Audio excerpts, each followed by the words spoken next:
Have you ever had days when everything seems to fall apart? Your plans collapse, people disappoint you, money slips away, and it feels like bad luck is chasing you wherever you go. In those moments, most of us panic, complain, or even start believing life is unfair. But in Buddhism, there's a deeper truth. What we call bad luck is often not a curse, but a signal, an invitation to awaken, to see differently, and to grow stronger. Imagine if every setback you faced could actually become the stepping stone that moves you closer to peace, wisdom, and resilience. In this video, I'll share powerful things you can do immediately whenever bad luck strikes. Practical Buddhist insights that will help you turn misfortune into transformation.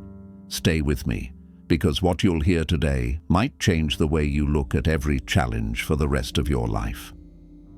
1. Reflect on the law of cause and effect.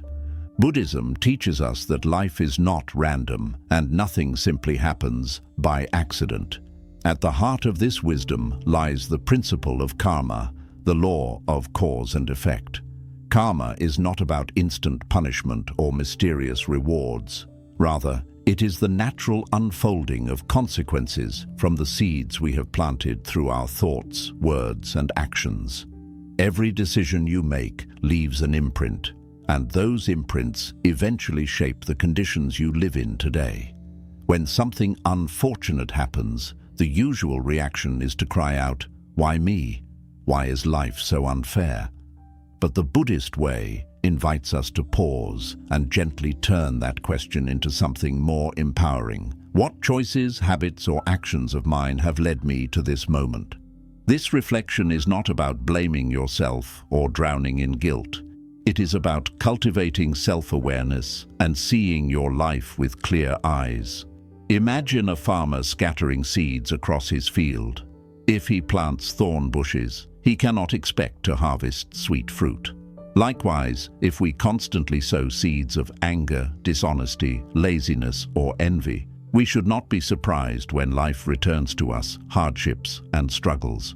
On the other hand, if we plant seeds of kindness, patience, effort, and wisdom, we create conditions where blessings can grow naturally. The truth is, bad luck is often not a curse from the outside. It is the result of seeds we once planted, now sprouting before us. When you honestly trace your steps backward, you may begin to notice patterns. Perhaps your financial struggles come from years of procrastination or careless spending. Perhaps the collapse of a relationship stems from anger, neglect, or pride that was left unchecked. Perhaps your current challenges in health are linked to a long habit of ignoring self-care. Seeing these connections can be painful, but it is also liberating, because if your past actions created your present, then your present actions can create a new future. Reflection on cause and effect is like looking into a mirror. At first, the reflection may show things you don't like to admit, but it also shows you the power you hold to make change. By becoming aware of the choices that shaped your path, you take the first step to break free from repeating the same cycles. Awareness brings light into the dark corners of your life, where unconscious habits once ruled. And once the light is on, you are no longer trapped. You can choose differently, act differently, and move toward a future filled with better outcomes. This is why Buddhism says awareness is the first step to change. Without awareness, you stumble blindly and keep creating the same conditions that produce suffering. With awareness, you begin to see clearly, and seeing clearly is the beginning of freedom. The next time bad luck strikes, don't let yourself sink into despair. Instead, pause and reflect.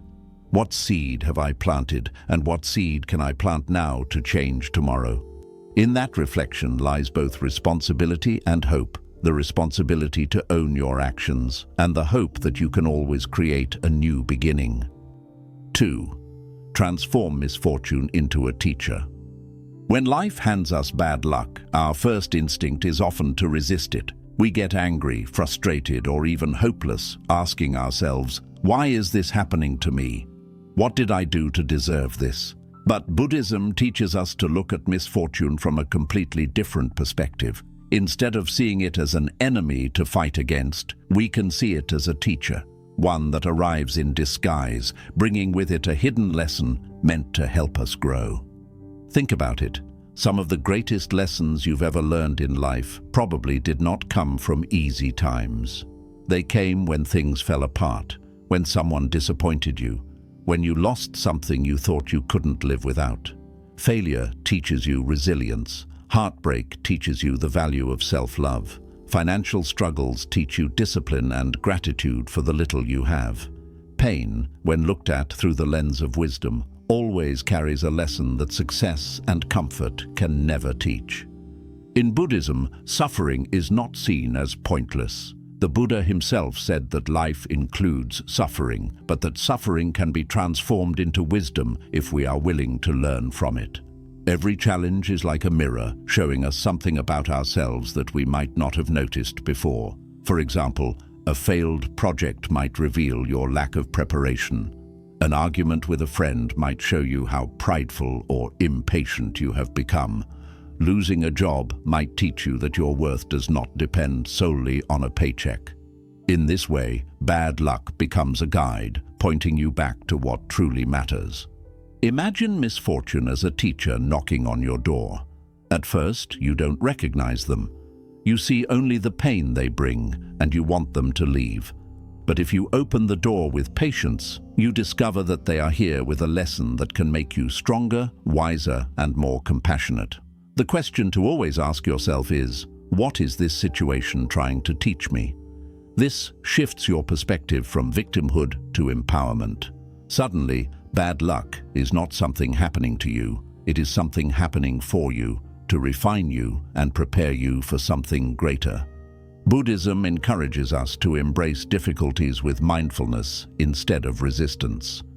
When we stop fighting against what has already happened, we create space to listen to the lesson hidden inside. This doesn't mean you enjoy suffering or seek it out. It means you accept that every painful moment can contain a seed of wisdom. Just like a lotus flower grows out of muddy water, wisdom often grows out of life's toughest experiences. So the next time you are struck by misfortune, don't rush to label it as purely negative. Instead, pause and ask, what can I learn from this? How can this experience help me grow into a better version of myself? The more you practice this, the less power bad luck will have over you.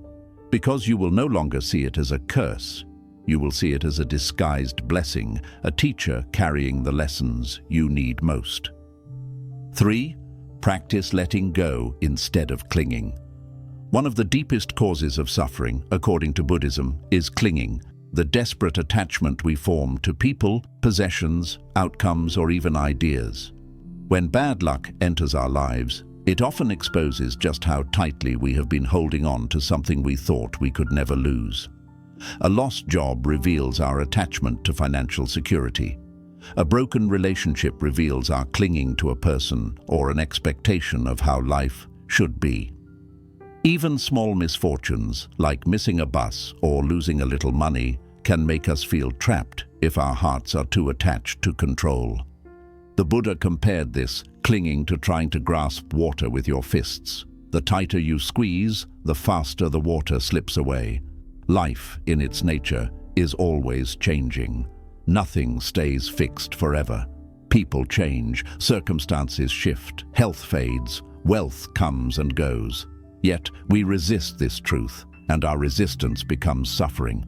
When bad luck strikes, it's almost as if life is reminding us of this eternal truth. You cannot hold on forever.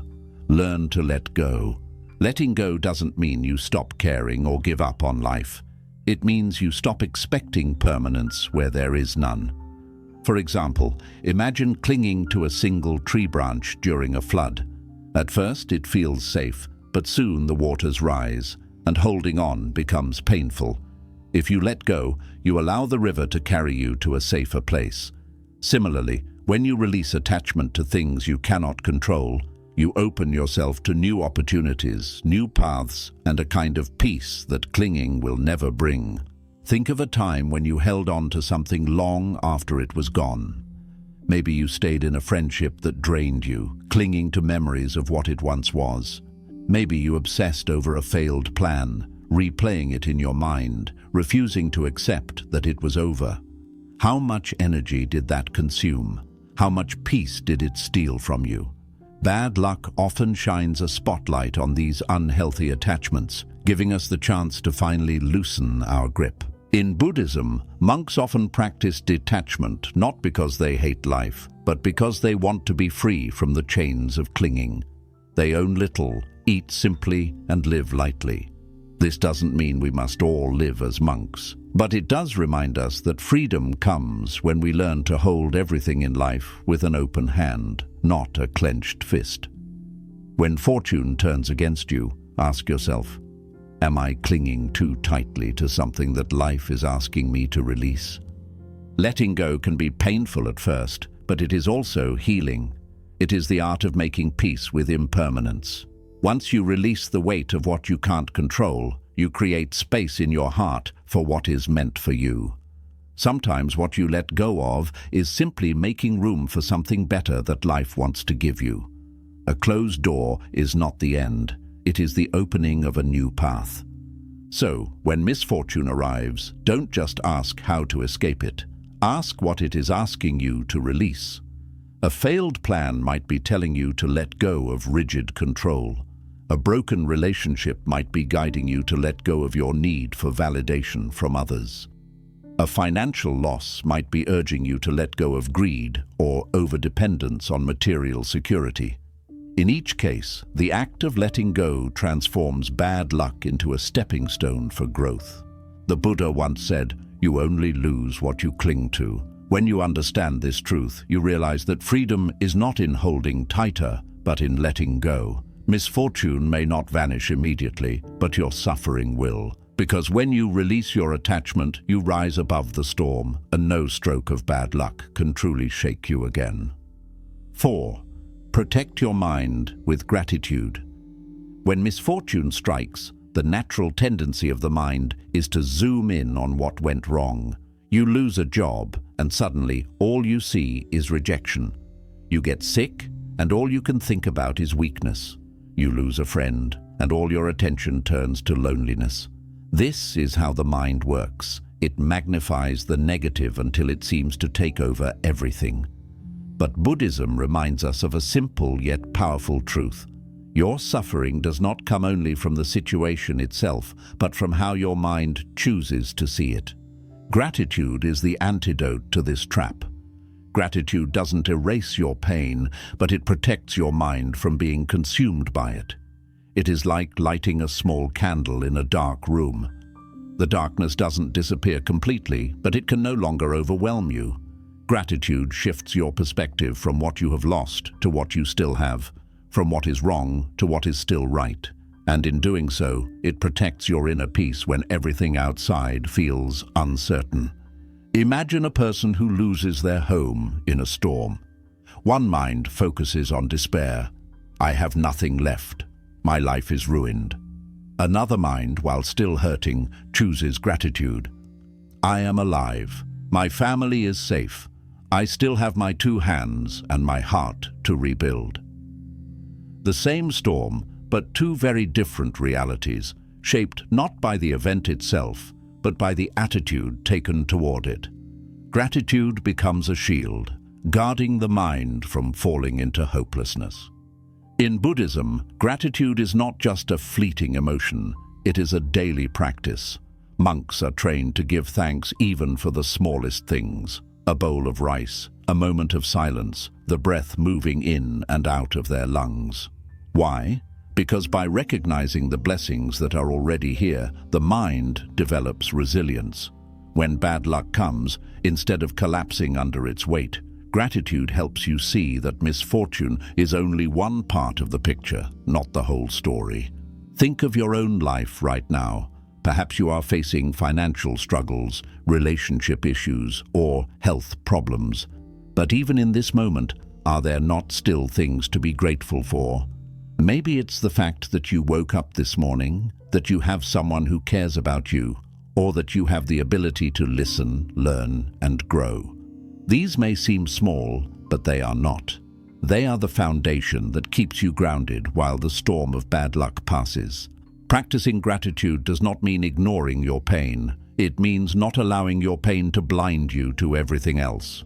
You can cry, you can feel loss, but at the same time, you can whisper thankfulness for what remains. This dual awareness transforms how you carry your struggles. Instead of sinking into despair, you walk through it with a lighter heart. One powerful practice is to pause during difficult times and name 3 things you are grateful for. Say them slowly, feel them deeply. It could be as simple as, I am grateful for my breath. I am grateful for the food I ate. I am grateful for one person who loves me. This practice pulls your mind away from the obsession with misfortune and anchors it in the reality of blessings. When you cultivate gratitude, bad luck loses its grip. Instead of being crushed by what you don't have, you are strengthened by what you still do. Gratitude does not change the situation, but it changes you. And when your mind is steady, when your heart is light, misfortune cannot destroy you. It becomes just another passing cloud in the vast sky of your life. So the next time you are hit by bad luck, protect your mind. Pause, breathe, and say thank you. Not because everything is perfect, but because even in imperfection, life is still offering you gifts. Gratitude is not a denial of reality. It is a reminder that reality is never just darkness. It always contains light. 5. Serve others to shift your energy. When bad luck arrives, the natural reaction is to shrink into yourself. You begin to think, why me? My life is unfair. Everything is against me. The mind builds a prison of self-pity, and the more you focus on your own problems, the heavier they feel. This is where Buddhism offers a profound remedy. Shift your focus from yourself to others. By serving others through kindness, compassion, and small acts of care, you change the energy of your heart, and your misfortune loses its power over you. Think of this truth. Suffering makes us feel isolated, but compassion reconnects us. Imagine someone who loses their job and feels worthless. They sit at home, drowning in their own worries. But then they choose to help a neighbor, maybe by carrying groceries, listening to their troubles, or teaching them a skill. Suddenly their focus moves away from their personal pain, and they realize, I still have value. I can still give. I can still make a difference. The act of serving others becomes a medicine, not only for those we help, but for ourselves. Buddhism teaches that compassion is one of the highest virtues because it dissolves the illusion of separation.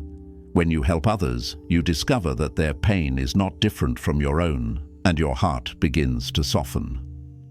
Misfortune feels lighter when you stop carrying it alone. By sharing kindness, you turn your suffering into strength, not just for yourself, but for those around you. Consider the story of monks who, even in times of famine, would share their last handful of rice with the hungry. From a worldly perspective, this seems foolish. Why give away the little you have? But from a spiritual perspective, the act of giving transforms despair into meaning. Instead of feeling powerless in the face of misfortune, you become powerful through your compassion. You prove to yourself that no matter what you lose, you still hold the ability to give, and that makes you infinitely rich. Serving others doesn't always mean grand gestures. It can be as simple as smiling at someone who is sad, sending a kind message, sharing a meal, or even listening without judgment. These small acts are like drops of water. They may seem small alone, but together they create a river that washes away despair. The energy you put out into the world always returns to you. If you pour out kindness during your darkest days, life finds a way to reflect that light back onto you. There is also a deeper secret here. Helping others raises your energy. When you act from compassion, your mind shifts out of the negative cycle of me and my bad luck. You stop feeding the story of your misfortune and instead open yourself to a wider truth.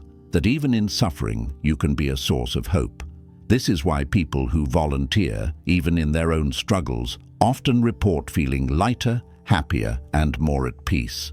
Giving breaks the spell of misfortune because it reminds you that your life still has meaning and purpose. The Buddha often reminded his disciples that true happiness does not come from endless self-concern, but from selfless service. In serving others, you serve yourself, because compassion transforms your heart. The moment you help ease someone else's suffering, you discover that your own burden has already grown lighter. So the next time bad luck strikes and you feel trapped in your problems, step outside yourself. Ask, who can I help today, even in a small way? You might cook a meal for someone in need, listen to a friend's worries, donate something you don't use, or simply offer a word of encouragement. Each act of kindness pulls you out of the prison of misfortune and connects you to the larger flow of life. Remember, serving others doesn't just change their world, it changes yours. It reminds you that bad luck cannot stop you from being a force of goodness, from shining your light in the darkness. And when you give, you also receive the peace, strength, and joy that comes from knowing you are more powerful than any misfortune. 6. Remember impermanence. This too shall pass. One of the most comforting and liberating teachings in Buddhism is the truth of impermanence, known as anicca. Everything in life is in constant motion, changing from moment to moment. Nothing stays the same. Not your happiness, not your suffering, not your wealth, not your struggles. Everything that arises must eventually pass away. When you face bad luck, it is easy to believe that your misfortune is permanent, that this dark cloud will hang over you forever. But Buddhism reminds us that no storm lasts forever. What feels endless now is only temporary, like clouds drifting across the sky. Think of the seasons. Winter may seem long and cold, but eventually spring arrives with flowers, warmth, and new life. The same law applies to our lives. Misfortune is like a winter season. It may chill you to the bone, but it cannot last forever. Eventually, the conditions will shift and something new will bloom. When you hold this truth in your heart, you find the patience to endure your difficulties without losing hope. Often, suffering feels unbearable, not because of the pain itself, but because we believe it will never end. For example, someone who loses their job may think, "I will never recover. My life is ruined." Someone who goes through heartbreak may believe, "I will never love again. I will always be alone." But these are illusions created by the mind. The truth is, circumstances always change. People find new jobs, hearts heal, new opportunities arise, and unexpected blessings appear. When you deeply understand impermanence, you stop seeing bad luck as a life sentence and start seeing it as a passing moment in your larger journey. Impermanence also teaches us that misfortune itself can carry hidden blessings. Many people look back at a difficult period of their lives and say, "At the time, it felt like the end, but now I see it was a turning point." A lost job might push you toward your true passion. A broken relationship might guide you to self-love or a healthier partner. An illness might teach you the value of health and gratitude for each breath. None of these realizations would have come without the pain, but because pain is not permanent, it eventually becomes wisdom. In Buddhist practice, monks meditate on impermanence daily. They observe their breath. The inhale rises, the exhale falls. Each moment is born, and each moment dies. Even thoughts come and go. By training the mind to see this clearly, they free themselves from clinging too tightly to either pleasure or pain. They know that neither will last, so they remain steady in both.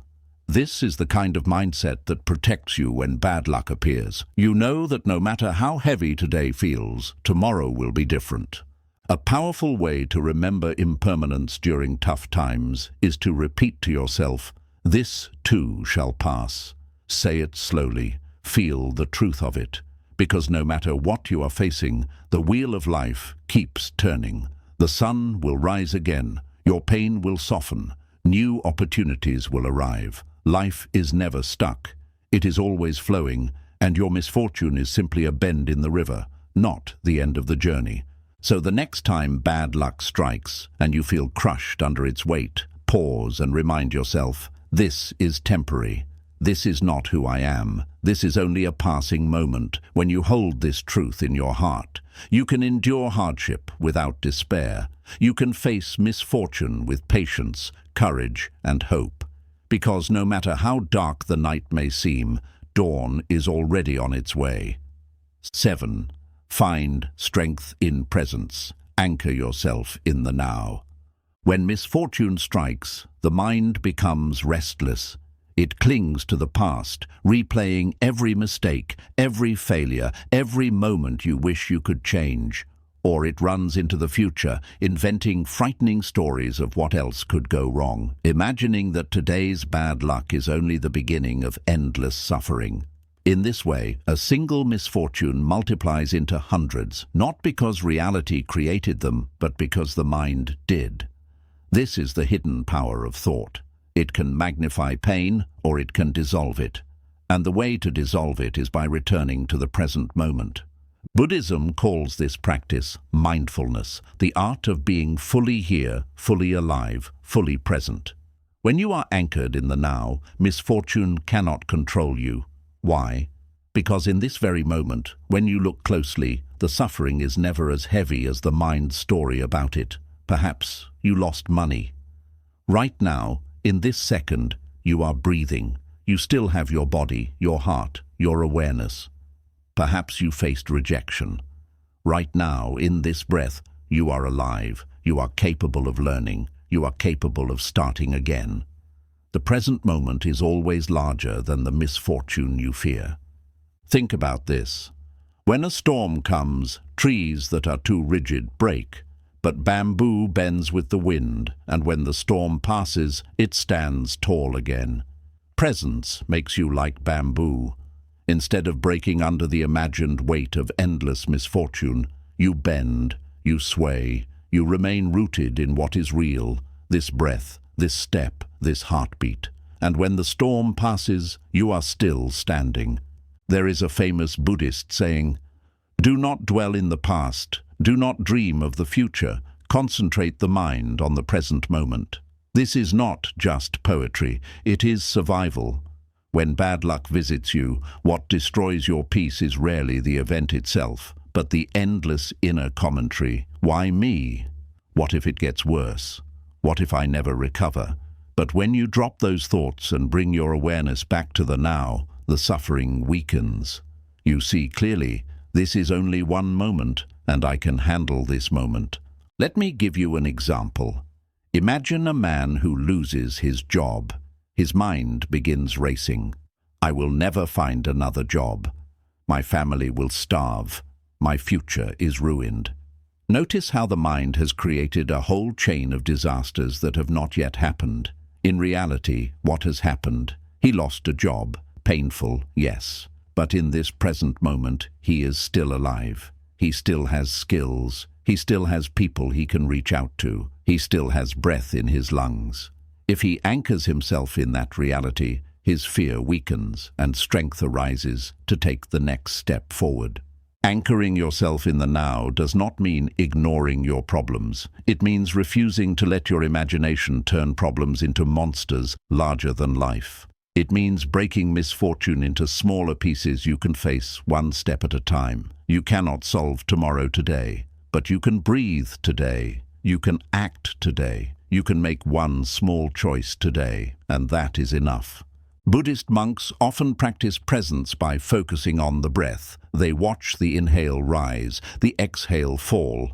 Nothing else exists in that moment, just breath. This may seem simple, but it is profound. When you train the mind to return again and again to the breath, you discover that every moment of your life can be lived this way. Eating, walking, speaking, even suffering. If you are fully present, the burden of misfortune becomes lighter. Why? Because you are no longer fighting ghosts from the past or monsters from the future. You are only dealing with what is here, and what is here is always manageable. Presence also transforms how you see misfortune itself. When you are fully in the moment, you may begin to notice things you had overlooked. A rejection may teach you patience. A financial struggle may awaken creativity. An illness may remind you of the preciousness of life. These lessons are invisible when your mind is trapped in endless fear. But when you are anchored in the now, clarity arises, and misfortune begins to look less like a curse and more like a guide. Consider how a child plays. When a child builds a sandcastle and the waves wash it away, they do not despair as adults do. They may cry for a moment, but soon they are laughing again, building another castle. Why? Because children live in the present. They do not turn the wave into a prophecy of endless loss. They simply accept, and then they begin again. This is the power you regain when you live with presence, the freedom to start anew, without being chained by yesterday or crushed by tomorrow. There is also a hidden strength in presence that many overlook. When you are here, fully in this moment, you reclaim your energy. Think of how much energy is wasted on regret about the past and anxiety about the future. When you let go of that, all that energy returns to you. You feel lighter, calmer, stronger. Suddenly, what seemed like bad luck becomes an opportunity to act with fresh focus. You are no longer drained by mental stories. You are empowered by reality. The Buddha once said, "The trouble is, you think you have time." Most people live as if life is endless, as if they can postpone joy, peace, and action until later. But impermanence is real.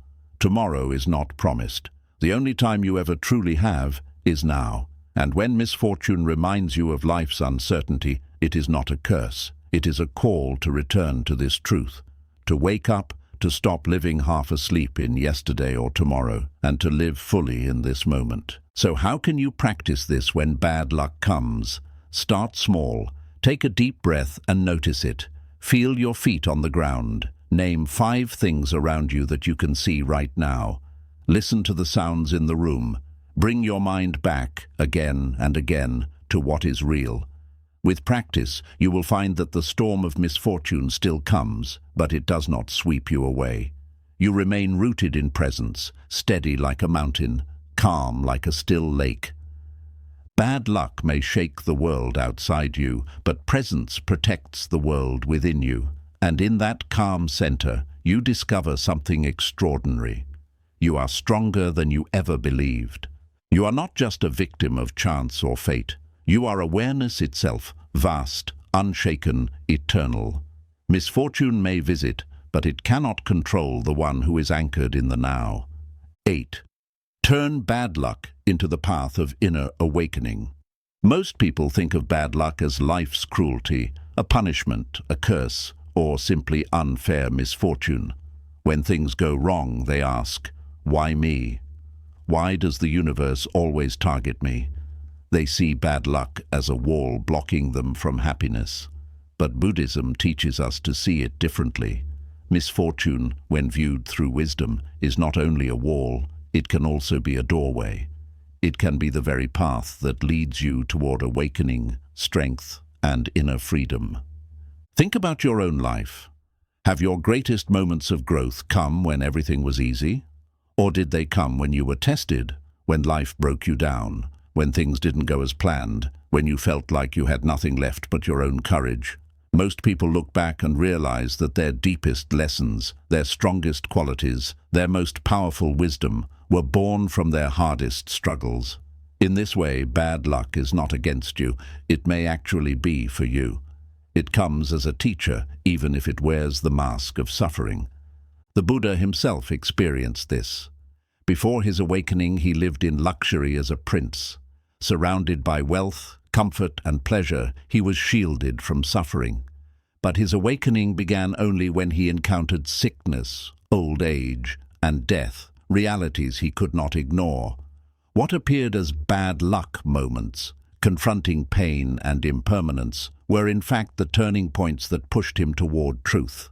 Without them, he may have remained asleep in the comfort of his palace. Your own misfortunes can work the same way. They can break the illusion of control and awaken you to life's deeper truths. Bad luck forces you to confront impermanence, the truth that nothing lasts. Your health, your wealth, your relationships, none of them are permanent. We resist this truth because it frightens us. But when misfortune strikes, it tears away the veil and shows us reality directly.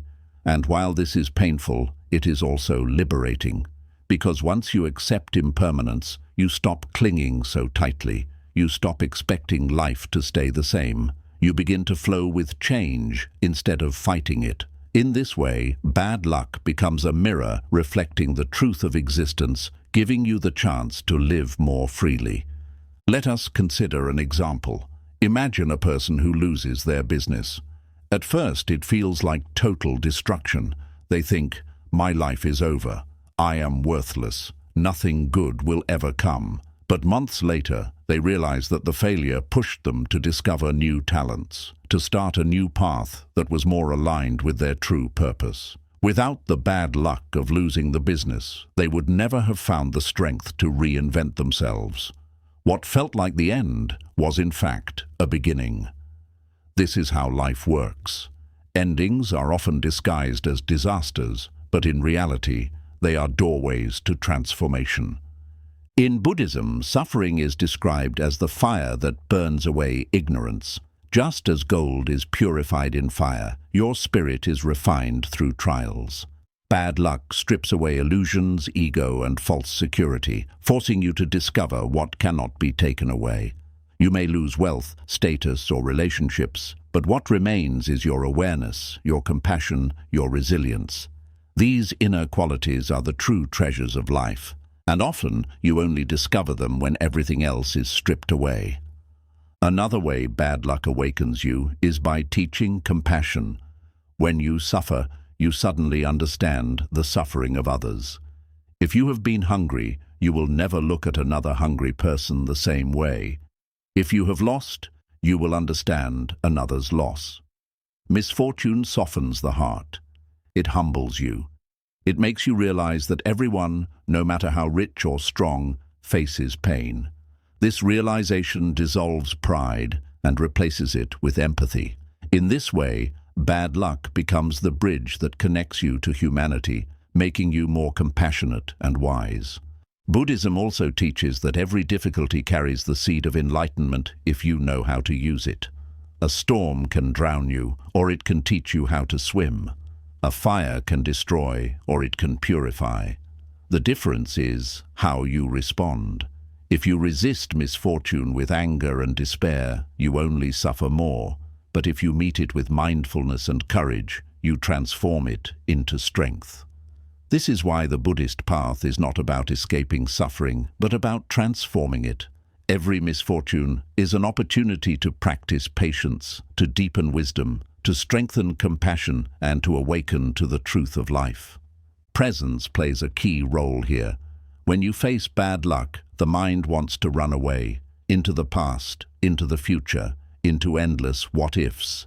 But when you anchor yourself in the now, you can face the challenge directly. You begin to ask, what can I learn from this? How can this moment help me awaken? Instead of seeing yourself as a victim, you see yourself as a student. And in that shift, misfortune loses its grip. There is a Zen teaching that says, obstacles do not block the path, they are the path. This means that the very difficulties you face are not detours or interruptions. They are the road itself. Life is not about finding a way around suffering, but about walking through it with awareness. Every step, even the painful ones, takes you closer to awakening. Bad luck, therefore, is not the enemy. It is part of the journey. Think of the lotus flower, the great symbol of Buddhism. It blooms in muddy water. Without the mud, there is no lotus. In the same way, your misfortunes are the mud from which your wisdom can bloom. You cannot wish away the mud. You must use it, accept it, and let it nourish your growth. The uglier the mud, the more beautiful the lotus. This is why many who have suffered greatly often carry a special light in their eyes. They have bloomed from the mud of their own struggles. So how can you turn bad luck into awakening in practical ways? Start by shifting your questions. Instead of asking, "Why me?" ask, "What is life teaching me through this?" Instead of saying, "This is unfair," say, "This is my chance to grow stronger, wiser, freer." Practice mindfulness, watching how your mind reacts to misfortune. See the stories it creates, the fears it multiplies, the attachments it clings to. By observing this, you learn not only about the misfortune, but about yourself. And that self-knowledge is the beginning of liberation. Also, practice patience. Awakening does not come in a single moment. Just as a seed takes time to grow into a tree, the lessons of misfortune unfold slowly. You may not see the blessing today or tomorrow, but if you carry patience and trust in the law of impermanence, one day you will look back and say, "That hardship was the very thing that shaped me. It was not my destruction, it was my awakening." Finally, remember that awakening is not something far away. It is not reserved for saints or monks. It is available to you here and now, in the middle of your struggles. Every breath of mindfulness, every act of compassion, every moment of letting go, that is awakening. And bad luck, instead of blocking this path, can push you deeper into it. So, the next time misfortune knocks on your door, do not curse it or run from it. Instead, bow to it.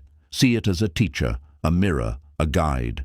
Ask what it has come to show you, what illusions it has come to break, what strength it has come to awaken. In this way, you turn bad luck from a source of despair into a path of liberation. Because in truth, bad luck is not the end of your journey. It is the very road to your awakening. 9. See bad luck as the mirror of your inner world. When misfortune strikes, most people rush to point outward. They blame circumstances, people, fate, or even invisible forces. If only they hadn't betrayed me. If only the economy wasn't failing. If only luck wasn't against me. The mind instantly looks for an external enemy. But Buddhism teaches us something deeper. The outer world often reflects the state of our inner world. What you call bad luck may actually be a mirror, showing you truths about yourself that you would rather not see.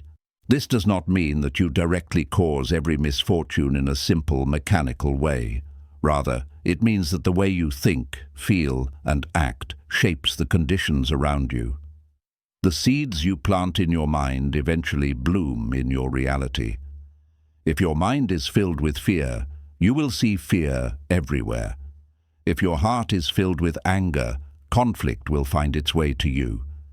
If you are careless, procrastinating, or ignoring wisdom, sooner or later misfortune will knock on your door, not as punishment, but as reflection.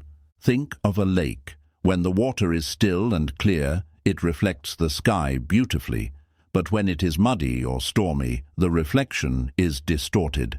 In the same way, life reflects back the state of your inner being.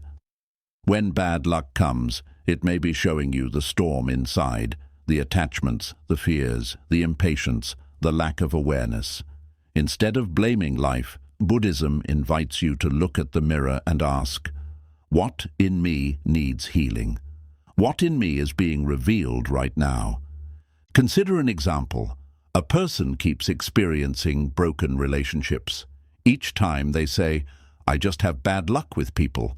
But when they look deeper, they discover a pattern. They fear abandonment. They cling too tightly. They suffocate their partners with insecurity. The bad luck was not random. It was a mirror showing them their own attachment. Until they see and heal it, the pattern will repeat. Bad luck was simply the teacher holding up the mirror again and again until the lesson was learned. Another example. Someone constantly faces financial difficulties. They blame the economy, bad timing, or betrayal by others. But upon reflection, they notice a lack of discipline, impulsive spending, or ignoring opportunities out of fear. The misfortune was not a curse, It was a mirror urging them to change their habits. Once they take responsibility, the cycle breaks and fortune slowly shifts. This mirror principle is one of the most empowering truths in Buddhism. It shows you that misfortune is not the end of your story, it is feedback. It is life showing you where you are misaligned with truth, where your mind is out of balance, where your choices need refinement. Instead of asking, "Why is this happening to me?" you begin to ask, "What is this revealing about me?" That shift transforms you from a victim of luck into a student of wisdom. Of course, this requires honesty and courage. It is easier to blame the world than to face your own patterns. But healing begins with recognition. When you see clearly what the mirror of misfortune is showing you, you gain the power to change. Awareness itself begins to dissolve old habits. By bringing the unconscious into the light of consciousness, you reclaim control over your path. It is also important to remember that not all misfortune is caused by personal mistakes. Sometimes life simply brings challenges because that is the nature of existence. Storms, sickness, death, these are part of being alive. But even here, misfortune can act as a mirror, reflecting how you respond to what cannot be controlled. Do you collapse into despair?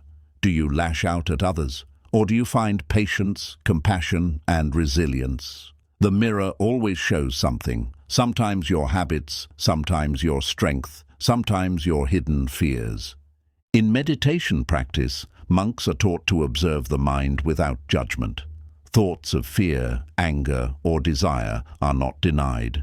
They are seen clearly, like clouds passing across the sky. This same practice can be applied to misfortune. Instead of denying it or cursing it, observe it. Ask, "What is this teaching me about my attachments? What is this revealing about my mind?" In this way, every moment of bad luck becomes an opportunity for self-knowledge. And self-knowledge is the root of liberation. Let's imagine a person facing rejection from a job they desperately wanted. At first, they say, "I am unlucky." But when they look into the mirror of the moment, they see their attachment to external validation. They realize they tied their entire worth to that one opportunity. The rejection, painful as it is, shows them the fragility of their self-image. And in seeing that, they can begin to build a deeper, unshakable sense of self-worth that no job can give or take away. Without the rejection, they might never have learned this. Bad luck, then, becomes the mirror, reflecting their inner dependence and offering the chance to break free. The beauty of seeing bad luck as a mirror is that it transforms how you carry suffering. Instead of feeling cursed, you feel guided. Instead of despair, you feel curiosity. Each misfortune becomes a chance to turn inward and grow. You begin to welcome the mirror, even when it is uncomfortable, because you know that every reflection helps you awaken a little more. And as you keep practicing, something shifts. You no longer see life as happening to you. You see life as happening for you.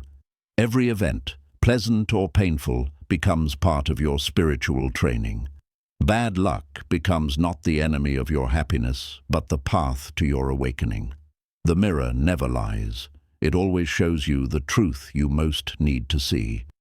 So the next time you feel crushed by bad luck, pause and remember, this is not only misfortune, this is a mirror. Look closely, ask what it is reflecting, ask what part of you is being revealed. Ask how this moment, as painful as it feels, is guiding you toward deeper wisdom. Because once you learn to use the mirror, bad luck is no longer something to fear. It becomes your teacher, your guide, and perhaps even your greatest blessing in disguise. 10. Transform bad luck by building unshakable inner peace. When bad luck strikes, most people look outward for solutions. They try to fix circumstances, change other people, or manipulate situations to escape discomfort.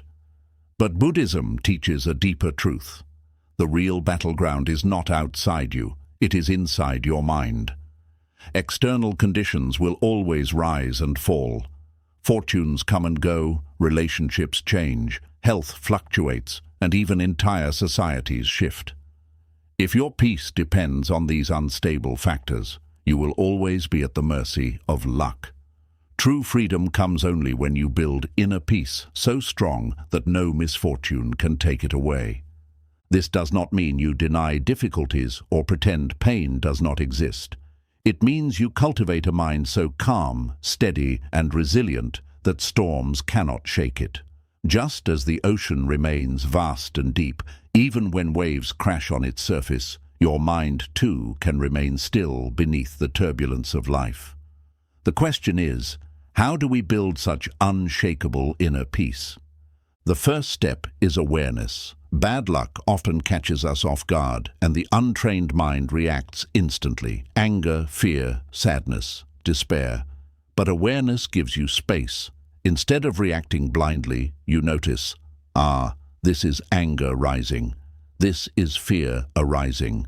The very act of noticing creates distance. You are no longer drowning in the emotion. You are watching it. And in that moment of watching, peace begins. You realize that the misfortune is not you, and the emotion is not permanent. It is just passing through, like a cloud in the sky. The second step is acceptance. Most suffering is not from the event itself, but from resisting it. Something painful happens, and we fight reality. This should not have happened. Life is unfair. I cannot accept this. But Buddhism teaches that resistance is like adding a second arrow to the wound. The first arrow is the pain of the misfortune. The second arrow is the suffering we create by refusing to accept it. Acceptance does not mean you like what happened. It means you stop wasting energy denying reality. You soften into it, and from that softness, strength arises. Third, you cultivate equanimity, the balance of mind that does not get carried away by either pleasure or pain. Most people are like a leaf in the wind, blown around by good and bad fortune. When things go well, they are ecstatic. When things go badly, they collapse. But the wise person remains steady. They enjoy blessings without clinging, and they endure misfortune without despair. This stability is built through meditation, reflection, and daily practice. Each time you face small challenges and choose calm over panic, you strengthen the muscle of equanimity. And when greater misfortunes arrive, that muscle holds you steady. To build inner peace, you must also understand the nature of the mind. The mind is restless, always grasping for what it wants and pushing away what it dislikes. But when you train the mind through mindfulness, you begin to see this restless pattern clearly. You notice how desire creates attachment, and how attachment leads to suffering. You notice how aversion creates resistance, and how resistance magnifies pain. By observing without judgment, you slowly untangle these patterns. The knots of craving and aversion loosen, and the mind settles naturally into peace. Consider a person who loses a job. Without inner peace, they collapse. Anxiety, shame, despair. They cling to the loss, replay it endlessly, and predict a ruined future. But with inner peace, the same person feels the pain, yet remains steady. This has happened. It is not the end of me. I will take the next step. They breathe, they act, they keep going. Their peace does not depend on circumstances. It depends on the calm center they have cultivated. Buddhist monks often compare the mind to a candle flame. When the wind blows strongly, the flame flickers wildly. But when there is shelter, the flame burns steadily. Misfortune is like the wind. It will always come. But if you build the shelter of mindfulness, wisdom, and compassion, your inner flame will not flicker as much. It will remain bright, steady, unshaken. One way to build this shelter is through meditation. By sitting quietly and observing the breath, you train the mind to return to the present moment. Thoughts of fear, regret, or despair may come, but you do not chase them. You simply notice and return to the breath.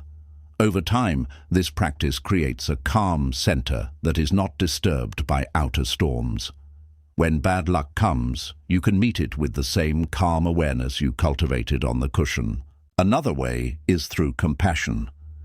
When you expand your heart to care for others, your suffering no longer consumes you completely. Helping others, even in your own pain, shifts your perspective. You realize that everyone suffers and you are not alone. This realization softens the burden. It also reminds you that you still have something valuable to give, even in hard times. Compassion, therefore, is not only for others, it is also medicine for yourself. Gratitude also plays a role in building inner peace. Even in misfortune, there is always something to be grateful for: the breath in your lungs, the food you eat, the lessons you learn. Gratitude balances the mind. It stops you from drowning in negativity and helps you see the full picture of life. That misfortune is only part of the story, not the whole. Perhaps the deepest practice of all is realizing that peace does not depend on luck. Most people think, I will be at peace when I get what I want, when life is stable, when bad luck leaves me alone. But that is an illusion. True peace is independent. It arises from within, from a mind that has seen the truth of impermanence and let go of clinging. When you no longer demand that life be a certain way, you stop being tossed around by luck. You become like a mountain. Storms may rage around you, but you remain unmoved.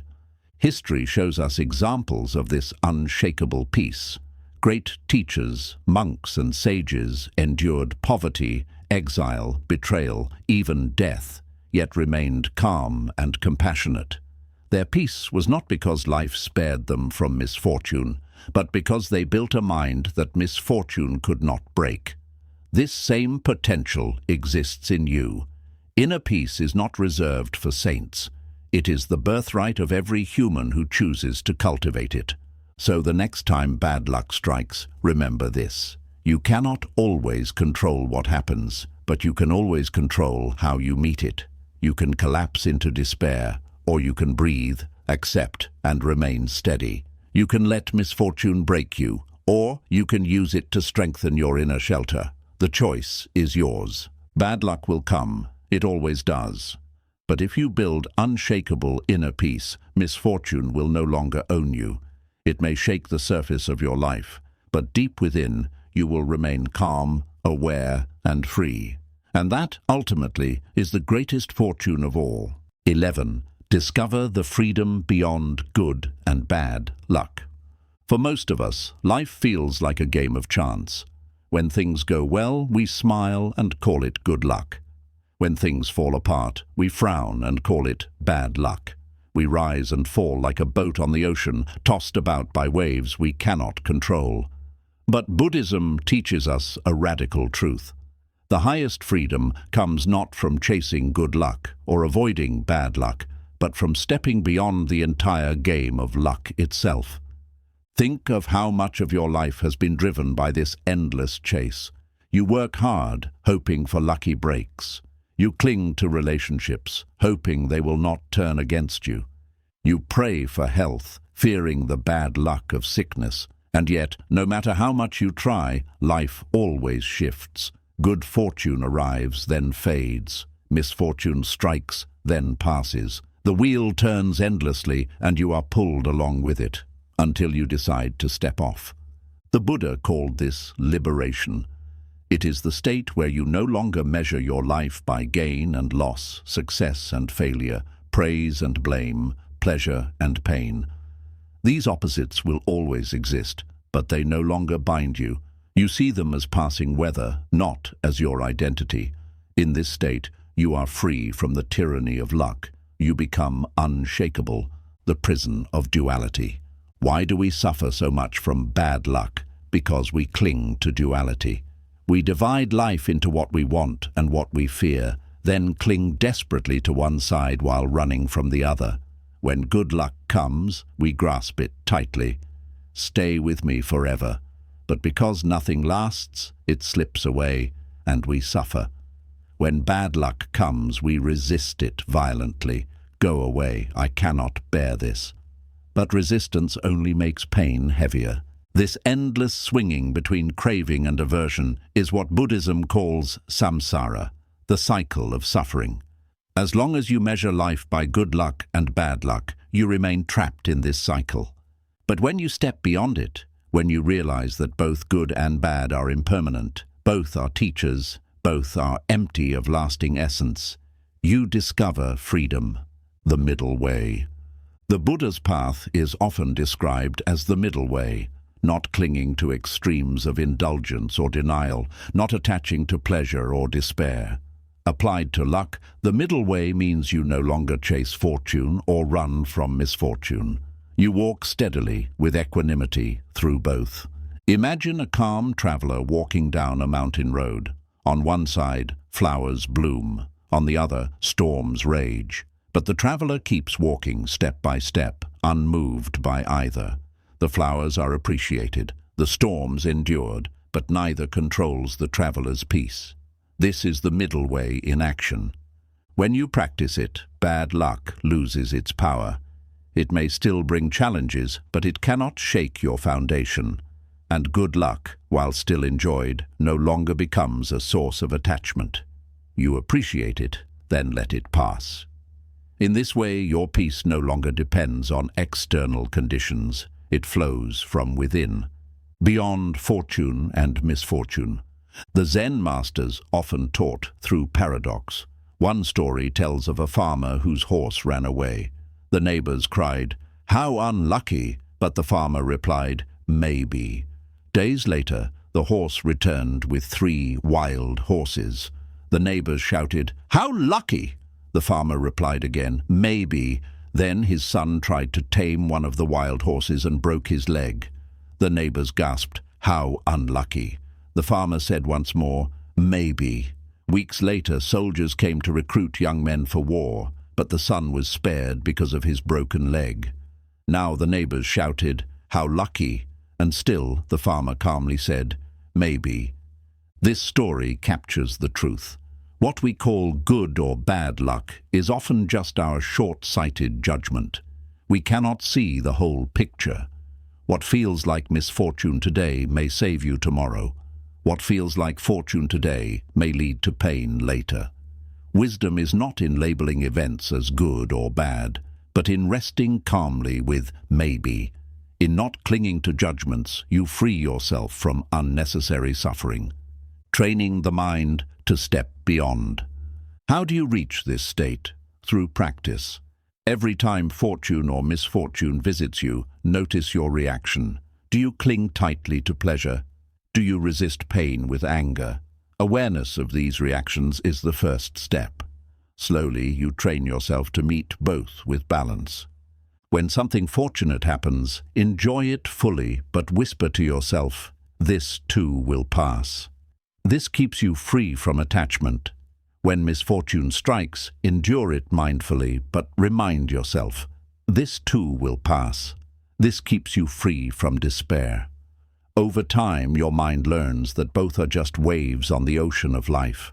You are not the waves, you are the ocean itself. Meditation deepens this training. Sitting in silence, you watch thoughts of desire and fear arise and pass. You watch pleasant feelings and unpleasant feelings arise and pass. Slowly, you begin to taste the truth. Everything is temporary, and peace does not come from controlling waves, but from resting in the vastness beneath them. The freedom of awakening. Imagine living a life where fortune no longer makes you arrogant and misfortune no longer makes you bitter. Imagine walking through storms with the same steady heart you carry under blue skies. Imagine no longer being enslaved by the rise and fall of luck. This is the freedom Buddhism points to. The awakened ones still face pain, they still face change, loss, and death, but they no longer add suffering to pain. They no longer measure themselves by circumstances. Their peace comes from within, and so it cannot be stolen. This is the ultimate transformation of bad luck, not turning it into good luck, but transcending the entire game. A practical reflection. Next time you feel cursed by bad luck, try this reflection. Ask yourself, what if this event is neither good nor bad?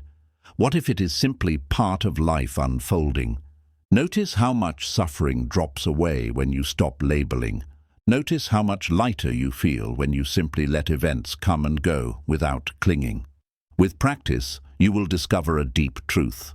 The chains of luck were never outside you. They were always in your mind. And when you let go, you are free. Closing thought for this lesson. Bad luck will visit all of us, but whether it breaks you or awakens you depends on how you see it. If you chase fortune and flee misfortune, you remain a prisoner. But if you step beyond, if you see both as passing clouds, you discover a freedom that no storm can touch. This is the highest teaching, to live with a heart that is free from luck, rooted in wisdom, calm in all seasons. 12. Learn to walk with patience. Time turns misfortune into wisdom. Patience is one of the hardest virtues to practice, yet it is also one of the most powerful. When misfortune strikes, the natural instinct of the human heart is to want instant relief, instant clarity, instant change. We ask, when will this pain end? When will life finally get better? Why can't I find the answer right now? But Buddhism teaches that impatience is itself another form of suffering. Just as a wound takes time to heal, and just as a seed takes time to grow into a tree, the lessons of misfortune unfold only with time. The ability to wait with calmness, without forcing life to move faster than it naturally can, is what transforms hardship into wisdom. Without patience, we rush, we panic, we force, and we end up breaking ourselves further. With patience, even the darkest misfortunes become fertile soil for growth. Think about the cycles of nature. The farmer plants his seeds, waters them, and tends the soil. But he does not dig up the ground every day to check if the roots are growing. He knows that life has its own rhythm. If he interferes too much, he destroys the very process he is waiting for.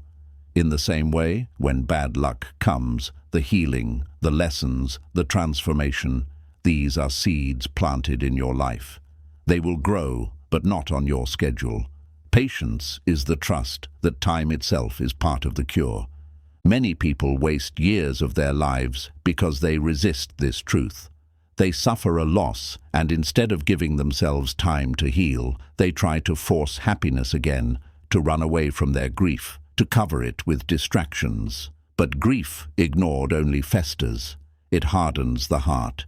Healing requires space. Wisdom requires waiting. When you sit quietly with your pain instead of trying to silence it, you allow time to reveal its lesson. What seemed unbearable at first slowly becomes lighter. What seemed meaningless at first begins to show purpose.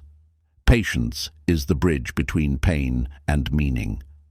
The Buddha once said that anger will never disappear with anger, but only with patience and love.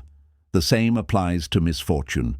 Your suffering will not disappear if you fight it violently, cursing life or cursing yourself. It will only deepen. But if you meet it with patience, breathing, enduring, walking slowly, you discover that the storm passes on its own.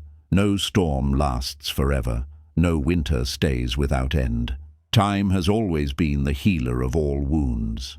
The challenge is whether you can endure the waiting without breaking yourself further. Consider how many times in your life you thought something was the end of the world. A heartbreak that left you feeling like you could never love again. A failure that made you believe you would never rise. A rejection that convinced you you were worthless. Yet here you are, alive, breathing, stronger than you were then. Time did that. What felt unbearable then is now a memory. You may even laugh at things you once cried over. This is the power of patience, allowing time to do its quiet work. Patience also reveals truths that cannot be seen immediately. When misfortune strikes, the mind is clouded by pain and fear.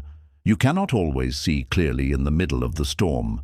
But if you wait, if you endure, clarity slowly comes. What felt like senseless bad luck begins to show hidden patterns. You realize that the rejection saved you from a path that wasn't meant for you. You see that the failure taught you resilience that success never could. You notice that the delay gave you skills and wisdom you would have missed otherwise. None of this is visible at first. Only time reveals it. Patience is the key that allows time to open those doors. In Buddhism, patience is not passive. It is not laziness or resignation. It is an active strength, the ability to endure difficulties without letting them poison your heart. It is the choice to walk calmly even when the road is long, to hold hope even when the night is dark. A patient person is not weak. They are strong because they have mastered the art of waiting without despair. This is why patience is often called a form of wisdom. It is not simply about waiting, it is about how you wait, with what attitude you carry your suffering. Think of water carving through stone. At first glance, the stone seems unbreakable and the water seems weak, but given enough time, the water shapes the stone itself. This is patience. When you carry misfortune with calm endurance, time itself reshapes your life. You do not need to rush, you do not need to panic. Just as water transforms mountains drop by drop, your steady patience transforms misfortune into wisdom day by day. There is also a hidden beauty in patience. It teaches humility. When you are forced to wait, you realize that you are not the master of life's timing. The universe does not bend to your schedule. This humility softens your ego and teaches surrender. It shows you that life has its own flow, and you are not separate from it. You are part of a greater rhythm. This realization alone can bring peace. Instead of feeling like life is against you, you begin to trust that life is guiding you, even through misfortune, towards something greater. Patience also nurtures compassion.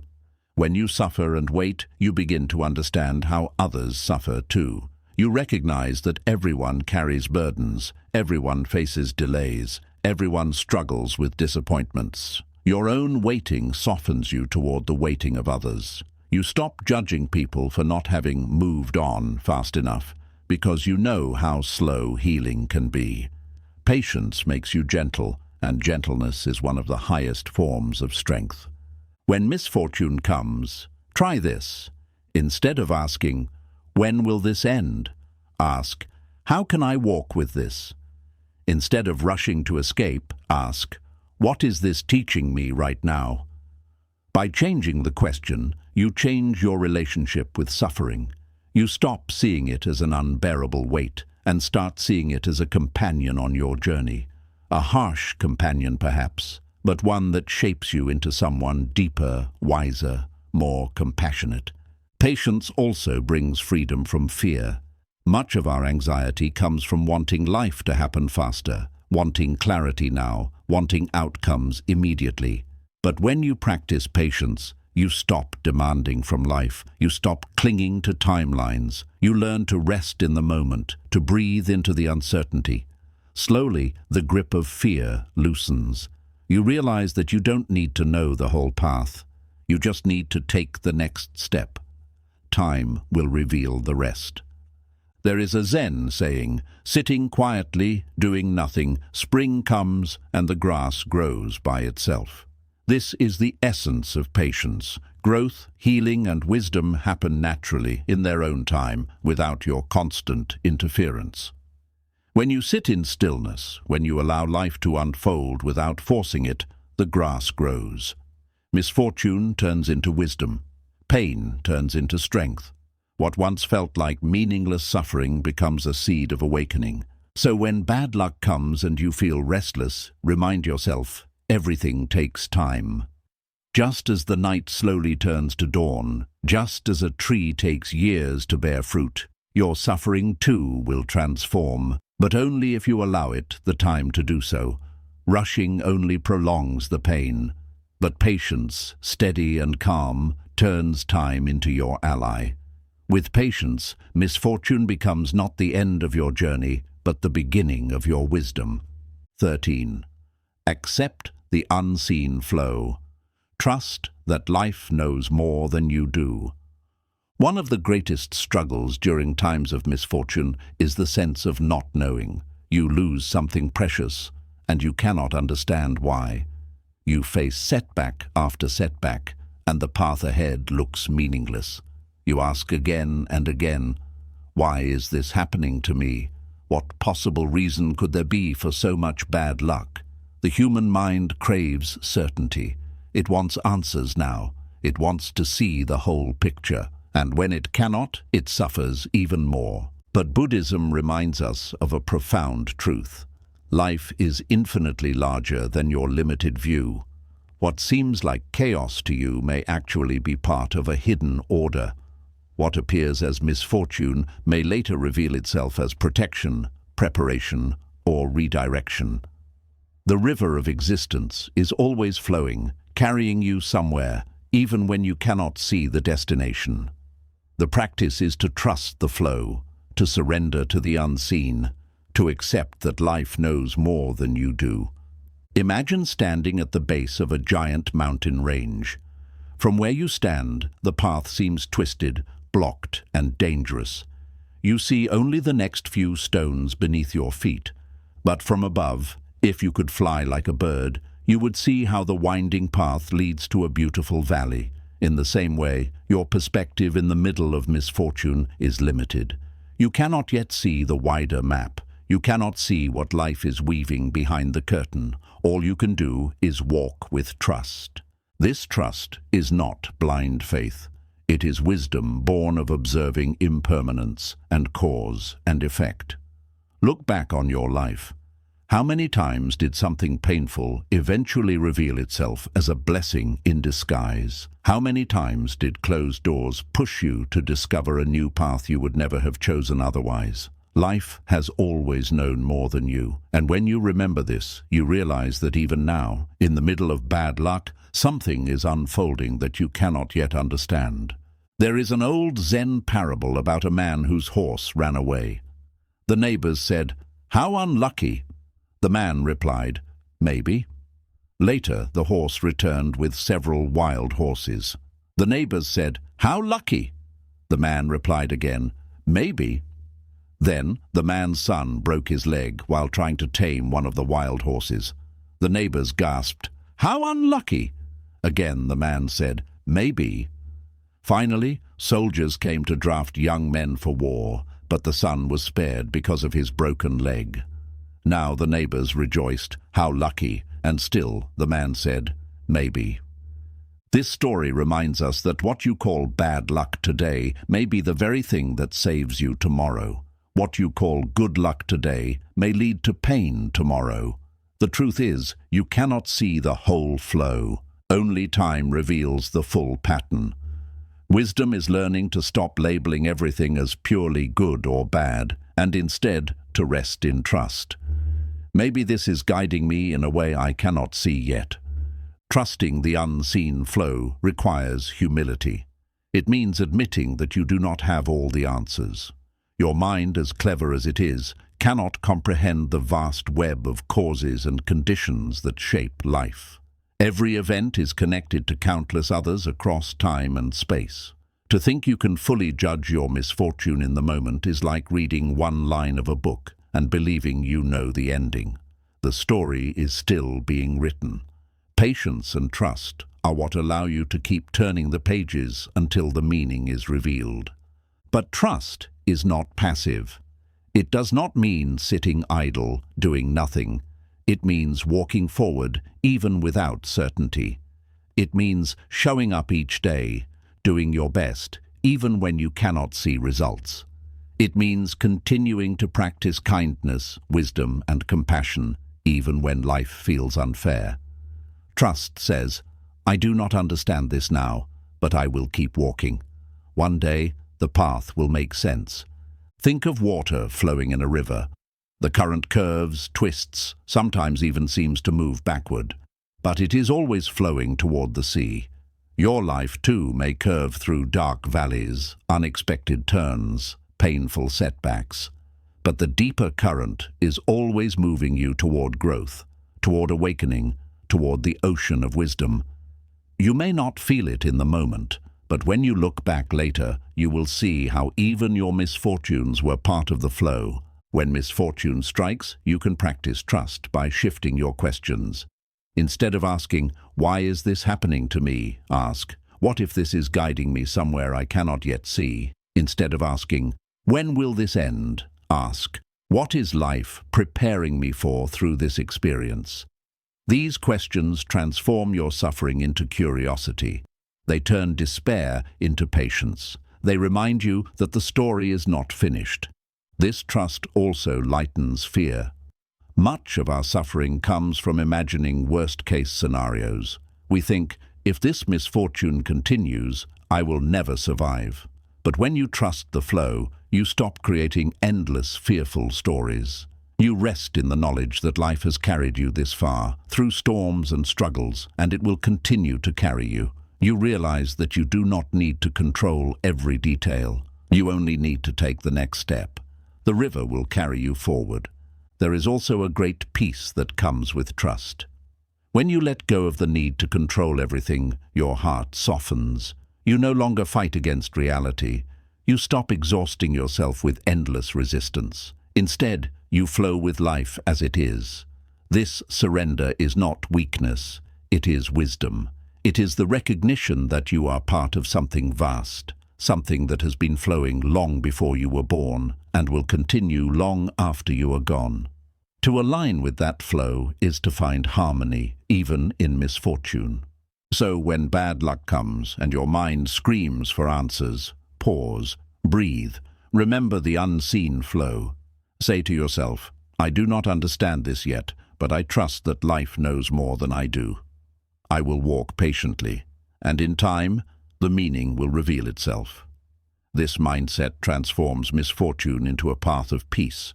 You stop fighting what you cannot see, and instead, you begin to trust the wisdom of the unseen. And one day, when you look back, you will see clearly what you could not see then, that every misfortune was not random, not meaningless, but part of a deeper current guiding you exactly where you needed to go. 14. Let go of control. Freedom is found in surrender. One of the greatest sources of suffering during misfortune is the desperate need to control life. When things go wrong, the first impulse of the human heart is to fight against reality. We say to ourselves, "This shouldn't have happened. I need to fix it immediately. I must make everything go back to how it was." We struggle, resist, push, and exhaust ourselves in a war we can never win. Because the truth is, no matter how much you try, life will never fully bend to your will. Things will change. People will leave. Plans will collapse. Accidents will happen. The illusion of control is shattered again and again. And the more tightly you cling, the more painful it feels when life refuses to obey. Buddhism teaches that clinging to control is one of the deepest roots of human suffering. The Buddha called it upadana, grasping, attachment, the endless attempt to hold on to things that are by nature impermanent. We cling to relationships as if they will never change. We cling to wealth as if it will never slip through our fingers. We cling to health as if the body will never age. And when reality shows us otherwise, we feel attacked, as if life has betrayed us. But life has not betrayed us. Life has only revealed what has always been true, that nothing is fully under our control. The practice of surrender is not giving up. It is not weakness or passivity. It is the courage to accept life as it is, without constant resistance. It is the wisdom to see that peace does not come from controlling the storm, but from letting go of the need for the storm to obey you. True surrender is saying, "I cannot control everything, but I can control how I meet this moment. I choose to meet it with calmness, with compassion, with wisdom." Think of a man caught in a river's current. If he fights the water, thrashing wildly, he exhausts himself and risks drowning. But if he surrenders to the flow, letting the current carry him, he discovers that he can float. In the same way, when you stop fighting life's current, you discover a freedom you never knew. Misfortune may still carry you into unknown places, but instead of drowning in resistance, you begin to move with the flow. When you let go of control, you begin to see clearly. Much of our suffering is caused by clinging to how we believe things should be. We create rigid expectations, and when life does not follow them, we collapse. But when you surrender, you open your heart to new possibilities. You stop insisting that life must follow your script, and you allow life to show you a greater story than you could have imagined. Many times, the things you thought were disasters were actually redirections. A lost job forced you to discover a new calling. A broken relationship taught you self-worth. A delayed dream saved you from harm you could not see. Surrender allows you to accept these redirections with grace. There is a deep relief in surrender. The endless pressure of trying to control everything falls away. You no longer waste energy fighting what is beyond your power. Instead, you focus on what you can do, how you respond, how you think, how you act in this moment. This is where true freedom lies, not in controlling outcomes, but in mastering your response. Life may shake you, but it cannot break you when your peace no longer depends on control. Consider the sky. The sky does not resist the storms. It does not try to push the clouds away. It simply holds them, allows them to pass, and returns to clarity when they are gone. In the same way, your mind can learn to hold both joy and misfortune without clinging or resistance. You do not need to stop the storm. You only need to stop identifying with it. You are the sky, not the passing weather. Surrender also teaches humility. It reminds you that you are not the center of the universe, that life does not exist to serve your personal preferences. This humility is liberating. It softens pride, dissolves the illusion of control, and connects you to the vast flow of existence. Instead of feeling separate, you begin to feel part of something greater. Misfortune no longer feels like an attack. It feels like another wave in the great ocean of life, something to be accepted and endured, not fought against. Many spiritual masters have shown this truth through their lives. They faced poverty, exile, even death, yet they surrendered to life with peace. Their serenity was not because they controlled everything, it was because they had let go of the need to. They discovered a freedom deeper than circumstance, a peace that no storm could steal. And that same peace is available to you here and now if you choose to practice surrender. So when bad luck comes and you feel the urge to fight against it, pause. Ask yourself, what am I trying to control right now that is beyond my power? Breathe. Release your grip. Accept the moment as it is. Then ask, what can I do with calmness and wisdom in this situation? Focus on that alone. This simple shift, letting go of what you cannot control and focusing on what you can, transforms misfortune into freedom. Surrender is not the end of action. It is the beginning of wise action. When you stop wasting energy on the impossible, you free energy for what truly matters. You stop thrashing in the water and learn to swim with the current. You stop fighting the storm and learn to walk steadily through the rain. And in that steadiness, misfortune loses its power over you. Letting go of control does not mean letting go of life. It means finally living life as it is, not as your mind insists it should be. And in that acceptance, you discover a peace beyond luck, a freedom beyond misfortune, a serenity that nothing can take away. 15. Cultivate inner stillness. Silence turns bad luck into clarity. When misfortune strikes, the natural impulse of the human mind is noise. The mind begins to chatter endlessly. Why did this happen? What will I do now? What if things get worse? What if I never recover? This inner storm often hurts more than the misfortune itself. The actual event may be one blow, but the restless mind multiplies it into 1,000 echoes. And the louder that noise becomes, the less clearly you can see the path ahead. Buddhism teaches that true wisdom is born not from noise, but from silence. In silence, the mind becomes like a calm lake, reflecting reality as it truly is. In silence, you stop feeding fear with constant thinking, and you begin to see the deeper truths hidden within your misfortune. Silence is not the absence of sound. It is the presence of awareness. It is the state where you stop being dragged around by thoughts and begin to rest in the clarity of the present. Think of how muddy water clears itself. If you stir it constantly, it remains cloudy. But if you leave it undisturbed, the mud settles and the water becomes transparent. The mind is the same. When bad luck stirs, fear, regret, and worry, your thoughts cloud everything. But if you sit in stillness, patiently and quietly, the mud of confusion settles. Slowly, clarity emerges. You begin to see that misfortune is not the end of your story. It is a chapter with meaning. Monks practice silence not to escape life, but to see it more clearly.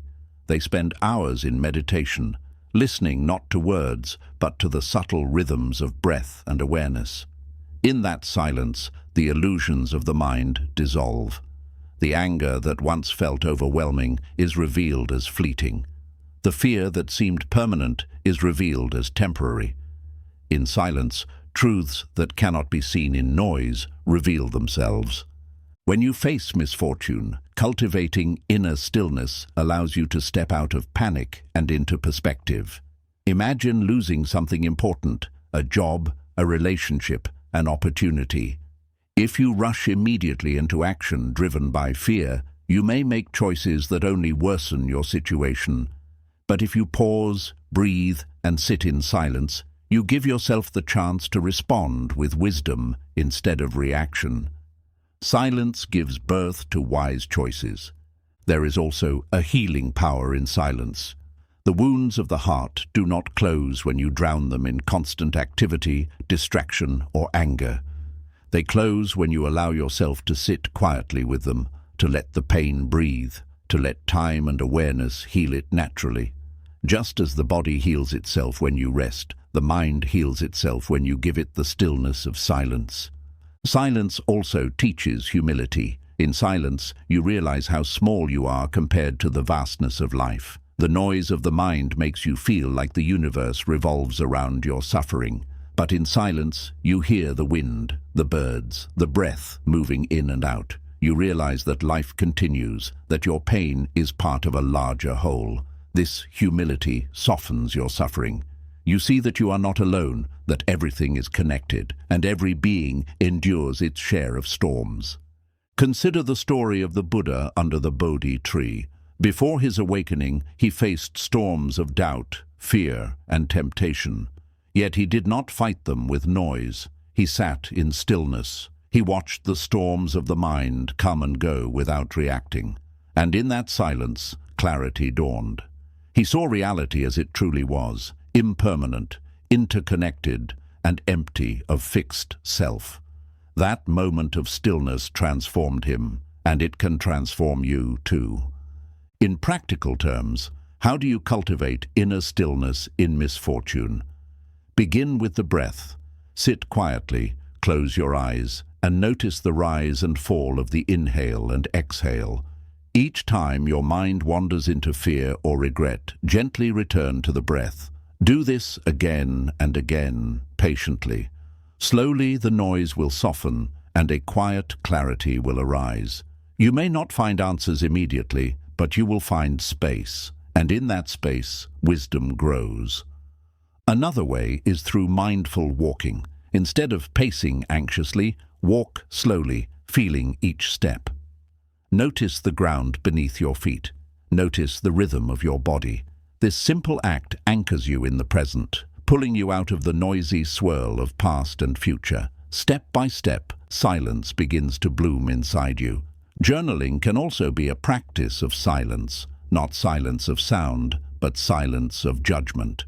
Write your fears, your anger, your confusion, without trying to solve them. Let them pour out, and then sit quietly with what you have written. Often, in that silent observation, patterns become clear.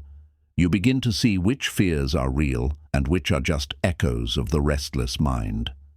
Silence transforms bad luck because it prevents you from feeding misfortune with extra suffering. Without silence, a single event multiplies into endless chains of worry.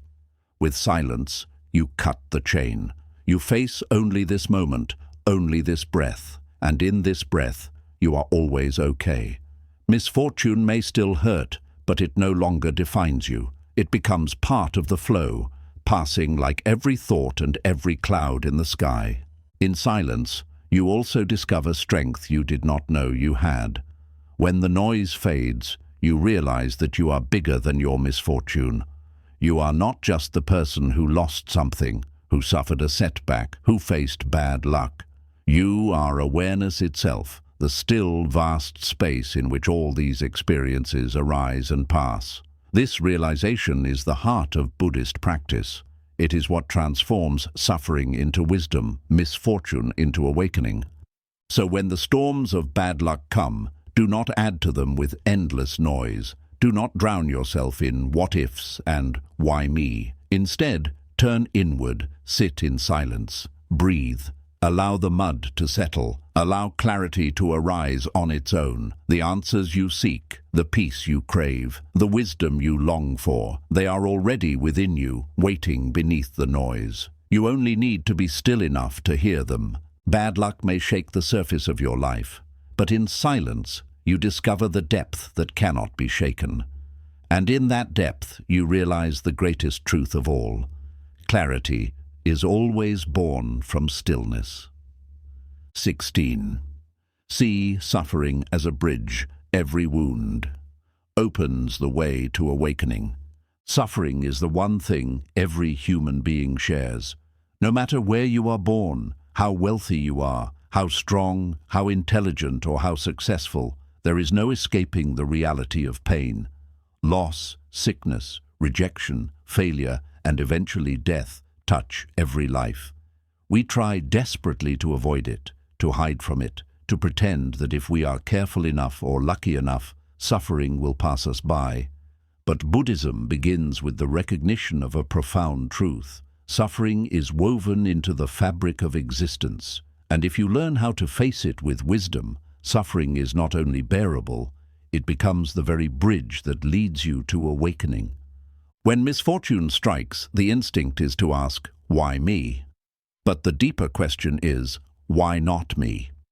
Pain is not a mistake. It is not a punishment. It is not bad luck singling you out.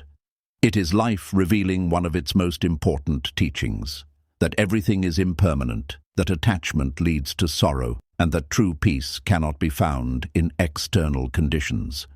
When you suffer, life is giving you the same lesson the Buddha discovered under the Bodhi tree, that clinging to a life without pain is the greatest illusion of all. Yet this realization is not meant to make you hopeless.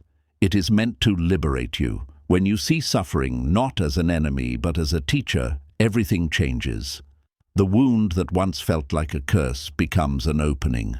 The darkness that once felt like a prison becomes a doorway. Instead of collapsing under misfortune, you begin to walk across it like a bridge, one that leads you to wisdom, compassion, and freedom. Think about the people you admire most. Are they the ones who lived lives of perfect ease, untouched by struggle? Or are they the ones who endured hardship and grew stronger, wiser, and more compassionate because of it? The strongest hearts are often those that have been broken. The kindest souls are often those who have known deep suffering. Pain, when carried with awareness, has the power to shape you into someone far greater than you were before. Consider a story told in many Buddhist traditions. A monk once asked his master, "Why is it that some people, when struck by suffering, grow bitter, while others grow gentle?" The master replied, "Because suffering is like fire. It can burn you and turn you into ashes, or it can refine you like gold. The difference lies in how you meet it. Misfortune is the same. It can make you bitter, closed, and resentful, or it can make you wise, open, and compassionate. The fire itself is not the enemy. It is your relationship with the fire that matters. When you face misfortune, you are standing at a crossroads. One path leads to despair, You resist, you complain, you cling to what you lost, and you grow hardened. The other path leads to awakening. You accept, you observe, you allow the pain to teach you, and you grow deeper. Every suffering is this choice, and every choice builds your destiny. Buddhism also teaches that suffering connects you to others. When you are in pain, you suddenly understand that pain is universal. The loneliness you feel is felt by millions. The grief you carry is carried by countless others. The fear that grips you is the same fear that has gripped every human being since the beginning of time. In this way, suffering dissolves the illusion of separation. You realize that you are not alone. You are part of the vast human family, all walking together through joy and sorrow. This realization awakens compassion. You stop seeing others as strangers. Their suffering is your suffering, and your suffering is theirs. This compassion softens the sharp edges of misfortune and turns your wounds into sources of healing for others. There is also a hidden strength that suffering reveals. Most of us do not know how strong we are until we are tested. When life is easy, we drift comfortably. But when hardship arrives, we discover the depths of our resilience. We find courage we did not know we had. We realize that we can endure more than we imagined. Every suffering, no matter how painful, carries this hidden gift, the revelation of your strength. And once you know that strength, it never leaves you. It becomes a foundation for the rest of your life. But the greatest gift of suffering is the wisdom of impermanence. Pain shows you that nothing lasts. Not pleasure, not pain, not life itself. At first, this truth can feel harsh. But in time, it brings peace. Because if nothing lasts, then even your deepest suffering will pass. If nothing is permanent, then you can stop clinging so desperately. You can stop fighting the flow of life. You can begin to live with a freedom that no good luck or bad luck can take away. How do you practice this in daily life? When misfortune strikes, do not rush to escape it. Do not drown it in distraction, anger, or denial. Instead, pause. Breathe. Allow yourself to feel the pain fully, without judgment. Then ask, what is this teaching me? What strength is being awakened in me right now? How is this connecting me to others? How is this showing me the truth of impermanence? By asking these questions, you transform suffering into a teacher. You stop running from it and begin walking with it, step by step, across the bridge to wisdom. Meditation is one of the most powerful tools here. Sit quietly and bring your awareness to your suffering. Notice how it feels in the body, how it shows up in your thoughts. Do not try to push it away. Simply observe. Over time, you will notice that the pain rises, falls, and changes. It is not solid. It is not permanent. This practice shows you directly that suffering, like all things, comes and goes, and in that realization, you begin to loosen your fear of it. There is a saying in Zen, the obstacle is the path. This means that the very things you wish were not in your life, the obstacles, the failures, the heartbreaks, are the exact things that shape your awakening. You do not awaken in spite of suffering, you awaken because of it. Every wound is an opening, if you have the courage to walk through it. So when bad luck strikes and suffering enters your life, do not see it as the end. See it as a bridge. A difficult bridge, perhaps, narrow and shaky, but one that carries you to a greater truth. Every step you take across it strengthens you. Every step brings you closer to wisdom. And when you reach the other side, you will not only be stronger for yourself, you will carry the light of compassion to guide others across their own bridges. Suffering is not the enemy, it is the path. And when you learn to walk it with awareness, patience, and courage, every misfortune becomes a step toward awakening. 17. Turn bad luck into detachment. Free yourself from the chains of desire. When life brings bad luck, the first wound comes from the event itself, the loss, the rejection, the failure, the accident. But the second and deeper wound often comes from our own attachment. We suffer not only because something went wrong, but because we were clinging to an idea of how life should be. We were holding on too tightly to a person, a dream, a possession, or an expectation, and when life reminded us that nothing lasts, we felt torn apart. Buddhism teaches that at the root of suffering is tanha, craving, the endless thirst of the human heart to grasp what it wants and to push away what it dislikes. To transform misfortune into wisdom, we must learn the art of detachment, not indifference, but freedom from the chains of desire. Detachment is often misunderstood. Some think it means not caring, being cold, shutting yourself off from life. But true detachment is the opposite. It allows you to care more deeply, but without being enslaved by the outcome. Imagine holding a flower in your hand. If you clutch it too tightly, you crush it. If you hold it gently, appreciating its beauty, you can enjoy it fully. And when its time comes to wither, you let it go without despair. This is detachment, to love, to live, to enjoy, but without clinging. Bad luck reveals our attachments in the most painful ways. When you lose money, you realize how tightly you tied your security to wealth.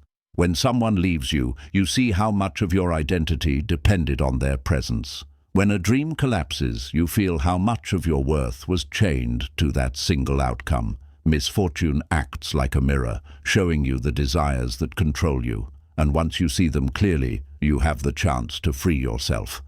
The Buddha compared craving to drinking salty water. The more you drink, the thirstier you become.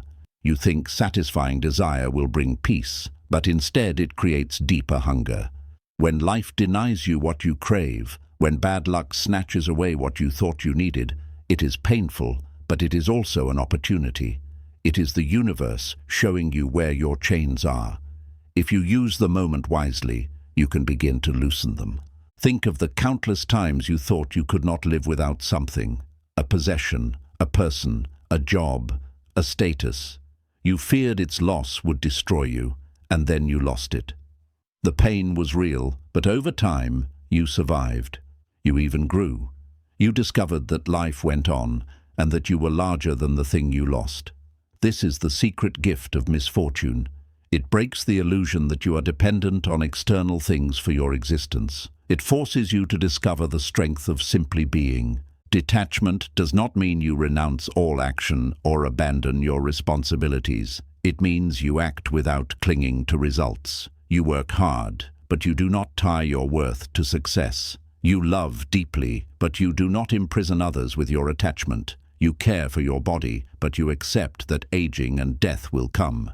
This attitude transforms every misfortune. A failure no longer destroys you because your identity is not chained to achievement.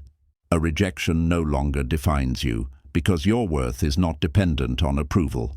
A loss no longer breaks you because you do not cling to what cannot be held forever. There is a story of a monk who carried a beautiful bowl given to him as a gift. One day, another monk asked him, "Do you own this bowl?" The monk replied, "No, the bowl is already broken." What he meant was that, in his mind, he had already accepted that one day the bowl would crack, chip, or be lost. By letting go in advance, he was free to enjoy the bowl fully while it lasted. And when the day came that it broke, he did not suffer. This is the essence of detachment, to see impermanence clearly, to accept it, and to live freely within it. Misfortune becomes a teacher of detachment because it forces you to face impermanence directly. When something you clung to is taken away, you can either curse life for its cruelty or bow to life for its lesson. If you choose the second, every bad luck becomes a doorway to freedom. Every loss becomes a release from chains. Every rejection becomes a reminder that you are whole even without what you craved. Practicing detachment also opens the door to deeper compassion. When you are no longer obsessed with your own cravings, you have space to see the suffering of others. You realize that everyone is bound by desires. Everyone suffers when they cling. This recognition softens you. You stop judging people harshly for their struggles because you see that they are trapped in the same cycle of craving and loss. Your heart grows more open, and your suffering becomes fuel for kindness. Detachment is cultivated slowly through mindfulness.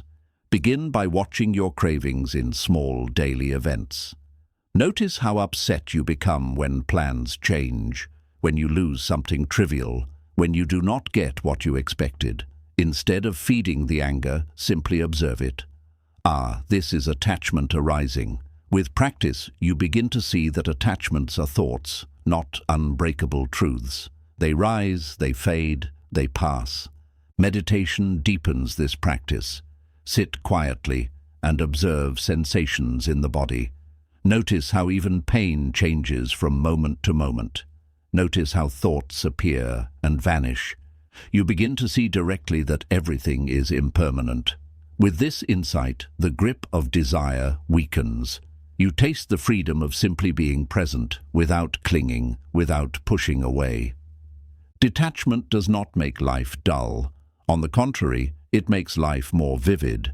When you are no longer obsessed with holding on, you can appreciate things fully while they last. A sunset becomes more beautiful because you know it will fade. A conversation becomes more precious because you know it will end. A moment of joy becomes more profound because you know it is fleeting.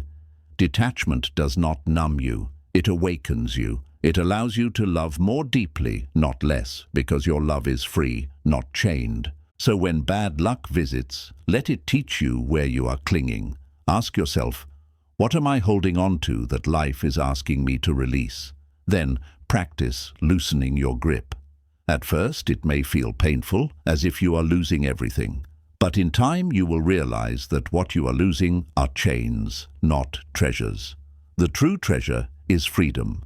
Detachment is the doorway to peace. When you are no longer enslaved by desire, misfortune cannot control you. You can walk through storms with calmness, through loss with dignity, through change with serenity. You can love without fear, work without attachment, live without clinging. This is the highest transformation of bad luck, not turning it into good luck, but using it to free yourself from the chains of craving. In the end, misfortune will come for all of us. But if you meet it with detachment, every loss becomes liberation, every wound becomes wisdom, and every ending becomes the beginning of freedom. 18. Transform bad luck into gratitude. Finding light in the shadows. When misfortune strikes, gratitude is often the last thing on our minds. How can you possibly be grateful when you've lost something dear, when your plans collapse, when the weight of bad luck presses down on your chest? Gratitude feels unnatural in those moments, even impossible. And yet, Buddhism teaches that gratitude is not about denying suffering or pretending that pain doesn't hurt. Gratitude is about seeing the whole picture of life, about recognizing that even in the shadows, there is still light. Gratitude does not erase misfortune, it transforms your relationship with it. Most people believe that gratitude is only for the good times, for blessings, for fortune, for moments of joy. But the deeper practice of gratitude is learning to be thankful even in hardship. Why? Because suffering too carries gifts. Loss teaches you impermanence. Failure teaches you resilience. Rejection teaches you self-worth. Every misfortune, if met with awareness, gives you something precious, a lesson, a strength, a wisdom that you could not have gained without it. Gratitude is the practice of recognizing these hidden treasures, even when your heart is heavy. Think about your own life. How many times did something you once cursed as bad luck later reveal itself as a turning point? A lost job that pushed you into a new career. A heartbreak that taught you what love truly means. A failure that stripped away arrogance and replaced it with humility. In the moment, these events felt unbearable, but with time, you saw their hidden gifts. Gratitude is the ability to see those gifts now, even while you are still in the storm. The Buddha taught that the mind creates suffering not only from pain itself, but from fixation, focusing so much on what is wrong that you ignore everything else. Gratitude is the antidote. It shifts your attention, reminding you that even in misfortune, not everything is lost. You may have lost wealth, but you still have health. You may have lost a relationship, but you still have friends. You may have lost a dream, but you still have the ability to dream again. Gratitude trains the mind to see abundance where the restless mind sees only lack. There is a Zen saying, "The obstacle is the path." Gratitude makes this real. Instead of seeing the obstacle only as an enemy, gratitude allows you to see how it shapes you, how it strengthens you, how it carries you forward. When you learn to say, "Thank you even for this," you transform misfortune into fuel for awakening. The very thing that once felt like it would destroy you becomes the thing that deepens your wisdom. 19. Embrace impermanence. Bad luck is the teacher of change. At the heart of Buddhism lies a simple but profound truth. Everything changes. Nothing in this world is permanent. People grow and fade. Wealth rises and falls. Health strengthens and weakens. Joy appears and disappears like clouds in the sky. This is the law of anicca, impermanence, and yet much of human suffering comes from our refusal to accept this truth. We cling to things as if they will last forever. We resist endings as if they should never come. We build our lives on shifting sand, and then we cry out in despair when the ground moves beneath us. Bad luck, painful as it is, becomes the great reminder of impermanence. When life runs smoothly, it is easy to fall asleep in the illusion that things will always remain as they are. You begin to believe that your health, your relationships, your possessions, your status are fixed. Then, in a single moment, misfortune tears through that illusion. A loss, a failure, an accident, a betrayal. Suddenly you are confronted with the reality that nothing is guaranteed. It feels cruel, but in truth, it is a lesson. Misfortune is impermanence revealing itself, urging you to wake up. At first, this truth feels harsh. We resist it with all our might. We want permanence in love, in success, in security. We dream of a life untouched by endings. But Buddhism teaches that peace is found not in resisting impermanence, but in embracing it. When you learn to live with open hands, knowing that everything you hold will one day slip away, you stop clinging so desperately. You begin to savor life more deeply, because you know each moment is precious and fleeting. You begin to accept loss with greater peace, because you know it is the natural rhythm of existence. Think of a cherry blossom. It blooms brilliantly for only a short time before the petals fall.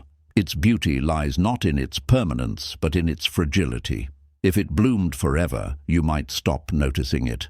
But because it is brief, it moves you deeply. Life is the same. Its fleeting nature is what gives it meaning. Impermanence is not your enemy. It is the very thing that makes life beautiful. Bad luck, then, is not just misfortune. It is impermanence showing itself. It is life reminding you not to take anything for granted. The job you lost was never truly yours forever. The relationship that ended was never guaranteed. The body that weakens was always destined to age. Misfortune forces you to face these truths.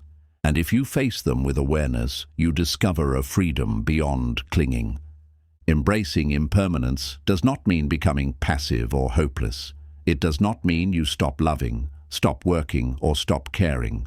It means you love without clinging, you work without attachment, you care without illusion. You pour yourself fully into each moment, knowing it will pass. And because you know it will pass, you give it your full attention now. Impermanence teaches presence. It pulls you out of the restless chase for forever and grounds you in the richness of today. When misfortune strikes, instead of asking, "Why did this change happen?" ask, "What is impermanent that I was clinging to as permanent?" This question shifts your perspective. You stop seeing bad luck as punishment and start seeing it as a teacher. You realize that life did not betray you. It simply revealed the truth of impermanence. And in that realization, your suffering begins to soften. Meditation is a powerful way to practice this. Sit quietly and watch sensations in the body. Notice how each breath rises and falls. Notice how thoughts appear and vanish. Notice how even pain shifts and changes from moment to moment. Nothing stays, everything moves. By observing impermanence directly, you begin to release your clinging. You see that holding on tightly to what cannot stay is the root of your suffering. Letting go becomes natural, not forced. Impermanence also deepens compassion. When you see that everything passes, you treasure the people around you more deeply. You stop taking them for granted. You realize that every conversation, every embrace, every smile may be the last. Instead of clinging, you cherish. Instead of demanding, you appreciate. Impermanence teaches you to love more fully, not less. Even your suffering, if seen through impermanence, becomes lighter. In the middle of pain, it feels eternal. You think, this will never end. I will never recover. But when you remember impermanence, you realize this too will pass. No storm lasts forever. No night stays without dawn. Every wound heals in time. Every sorrow softens. Every storm gives way to calm. Impermanence is not only the end of joy, it is also the end of suffering. So when bad luck comes, do not see it only as loss. See it as the teacher of impermanence. Let it remind you to loosen your grip, to open your hands, to treasure what you have while you have it, and to release it gracefully when it goes. Let it teach you that life is not about building unshakable walls, but about learning to dance with change. Impermanence is the universal law. You cannot fight it, but you can align with it. And when you do, misfortune loses its sting. Change becomes less frightening. Loss becomes less devastating. You discover a peace that does not depend on holding things still, but on flowing with life as it truly is. Bad luck is not the end. It is impermanence reminding you to wake up. And when you embrace it, every ending becomes the beginning of wisdom, and every loss becomes a lesson in freedom. 20. Turn bad luck into compassion. Your pain can heal the world. When misfortune enters your life, the first reaction is often isolation. You feel as if you are the only one suffering, singled out by fate, cursed by bad luck, while others live in peace. But as Buddhism teaches, suffering is universal. Every being, in one form or another, carries wounds. The illusion that you are alone in pain is what makes misfortune feel unbearable. The truth that everyone suffers is what transforms pain into compassion, and compassion, once awakened, becomes the medicine that heals not only your wounds, but also the wounds of others. When your own heart breaks, you begin to feel the brokenness of others more deeply. A person who has never known hunger cannot truly understand the tears of the starving. But someone who has gone to bed with an empty stomach feels that pain in their bones when they see it in another.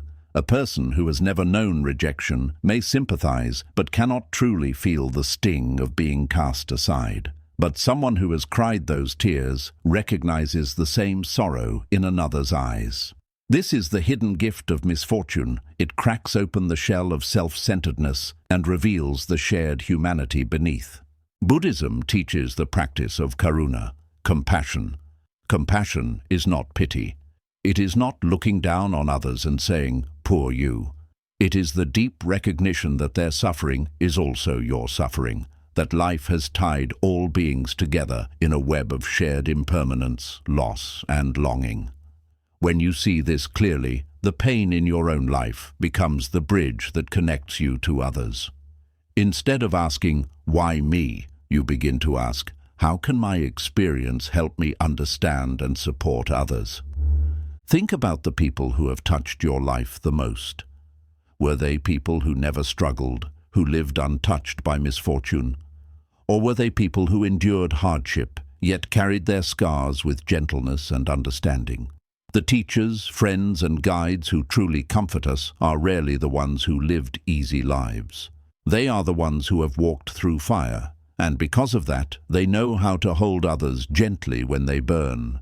Your misfortune, if carried with awareness, gives you that same gift. Compassion transforms suffering because it shifts your focus outward. When misfortune strikes, the mind collapses inward, circling endlessly around my pain, my loss, my bad luck. This self-centered focus magnifies suffering. But when you turn your gaze toward others, when you recognize that countless beings suffer just as you do, your burden feels lighter, not because the pain is gone, but because it is no longer just yours. You see it as part of the shared human experience, and in that recognition, you feel less isolated, less cursed, less alone. There is a powerful Buddhist practice called Tonglen, meaning sending and receiving. In this meditation, you breathe in the suffering of others, and you breathe out compassion, healing, and peace. At first, this seems impossible. Why would anyone want to take in more suffering? But the truth is, you are not adding to your pain. You are transforming it. You are taking the fire of your own misfortune and using it as fuel to generate compassion for the whole world. In doing so, your suffering becomes meaningful. It no longer feels wasted. It becomes part of a greater healing. Compassion also prevents bitterness. Many people, when struck by bad luck, close their hearts. They become resentful, jealous of others, hardened against life. But compassion softens the heart instead of closing it. It says, "Yes, I have suffered, but so has everyone. Let my pain make me kinder, not harsher." This choice determines whether misfortune destroys you or awakens you. Think of Kisa Gotami, a woman in the time of the Buddha who lost her only child. Grief consumed her, and she begged the Buddha to bring the child back. The Buddha told her to find a mustard seed from a house that had never known death. She went from home to home, and everywhere she went, she found death had touched each family. Slowly, she realized that suffering was universal, that her pain was not hers alone. In that realization, her grief transformed into compassion. Her heart softened, not only toward her own pain, but toward the pain of all beings. Misfortune became her awakening. Your misfortune can do the same. When you lose, you understand the lonely. When you fail, you understand the ashamed. When you grieve, you understand the broken-hearted. And when you carry that understanding into the world, you become a source of healing. Your scars become lanterns, guiding others in their darkness. This does not mean you must preach or solve everyone's problems. Compassion often speaks most loudly through presence. Sometimes the greatest gift you can give is simply to sit with someone in silence, holding their hand, letting them know they are not alone. Because you have known suffering, you know the value of such presence. Misfortune teaches you not only how to endure your own pain, but how to ease the pain of others. Even small acts of compassion ripple outward. A kind word to a stranger, a moment of patience with a friend, a gesture of generosity towards someone in need. These actions may seem small, but they are born of your own encounters with suffering. They carry the weight of authenticity. They are not abstract kindness, they are compassion. 21. Find strength in resilience. Bad luck as the training ground of the spirit. When bad luck strikes, it often feels like the collapse of everything you relied on. A sudden illness, the loss of work, betrayal by a loved one, a financial downfall, or the simple accumulation of small misfortunes that weigh the heart down.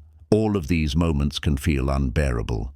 And yet, within the Buddhist path, these very storms are seen not as the end of your strength, but as the training ground where strength is discovered and refined. Resilience is not born in comfort. A tree that grows in still air develops shallow roots, easily torn from the ground when a storm finally arrives. But a tree that grows in constant wind develops roots that reach deep into the earth, anchoring it firmly even as storms rage. In the same way, bad luck may feel like it is tearing at your life, but in truth, it is forcing your roots to grow deeper. It is building a resilience that could never come from ease.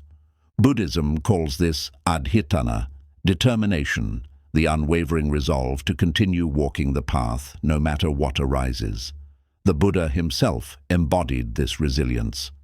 Sitting under the Bodhi tree, he was tested by every force of fear, desire, and doubt. Mara, the lord of illusion, threw storms, demons, and temptations at him, but he did not move. He sat with resilience, anchored in the vow to awaken. That same power lies within you. When misfortune strikes, your resilience is your Bodhi tree, your place of sitting firm, refusing to collapse, even when the storm howls. The first step toward resilience is shifting how you see hardship. Most people see difficulty only as an enemy.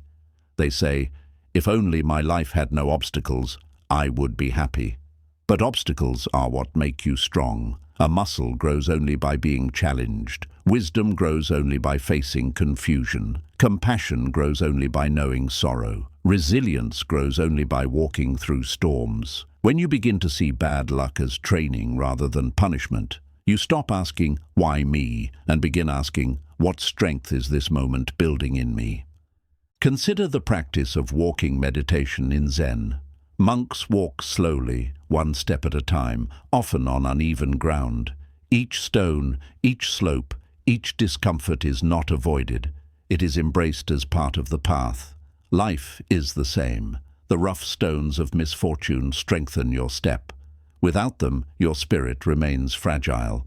With them, your spirit becomes unshakable. Resilience is not about never falling. It is about always rising. Even the Buddha fell many times before enlightenment, in lifetimes of striving, failing, and learning. Every fall was a lesson. Every failure was part of his awakening. In the same way, your misfortunes are not proof of weakness. They are proof that you are alive, learning, and being trained for greater strength. Bad luck often teaches resilience through endurance. There are trials you cannot solve instantly. Grief that takes years to soften, wounds that heal slowly, situations that cannot be forced. In those moments, resilience means staying steady, not giving up, not collapsing into despair. Every day you endure, every step you take, builds a quiet strength. And one day, you look back and realize, what once felt unbearable has now become part of your foundation. There is a story of a bamboo tree. For years after being planted, it shows almost no growth above the ground. People mock it, thinking it is weak. But underground, its roots are spreading, creating a vast network of strength. And then, one day, it shoots upward rapidly, growing taller than all the others. Misfortune often works the same way. It may feel like you are stuck, making no progress. But beneath the surface, resilience is growing roots. And when the time comes, that hidden strength will carry you higher than before. Resilience is also built through letting go of the illusion of perfection. Bad luck shatters the belief that life should always go according to plan. It humbles you, reminding you that you are not in control of everything. And in that humility, resilience grows. You stop demanding that life be easy, and you begin to prepare your heart for both ease and difficulty. This readiness itself is strength. Buddhism teaches the image of the lotus. Its petals remain unstained, even though it grows in the mud. Resilience is this quality, to walk through suffering without letting it stain your heart. You may feel pain, but you do not become bitterness. You may face failure, but you do not become defeat. You may encounter loss, but you do not lose yourself. Like the lotus, you rise clean and strong from the very mud that tried to bury you. How can you practice resilience in daily life? Begin with small challenges. When something minor goes wrong, instead of complaining, use it as training. A delay in traffic becomes practice in patience. A disagreement becomes practice in listening. A small failure becomes practice in humility. Each small act of resilience prepares you for greater storms. By the time major misfortune strikes, you have already built the muscle to endure. Meditation strengthens resilience by training the mind to stay present. When you sit in silence, your thoughts, fears, and discomforts arise. The instinct is to run, to distract, to avoid. But in meditation, you practice staying. You learn to breathe with discomfort rather than escape it. This practice mirrors life. When misfortune arises, resilience means staying, breathing, enduring, and trusting that the storm will pass.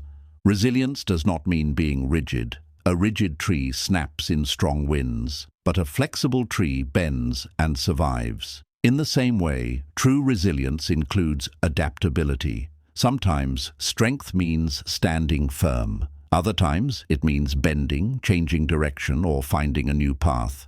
Misfortune teaches this flexibility.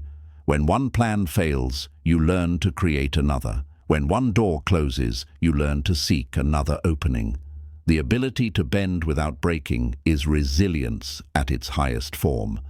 Compassion also fuels resilience. When you suffer only for yourself, pain feels heavier. But when you endure not only for your sake, but to help others, your burden becomes lighter.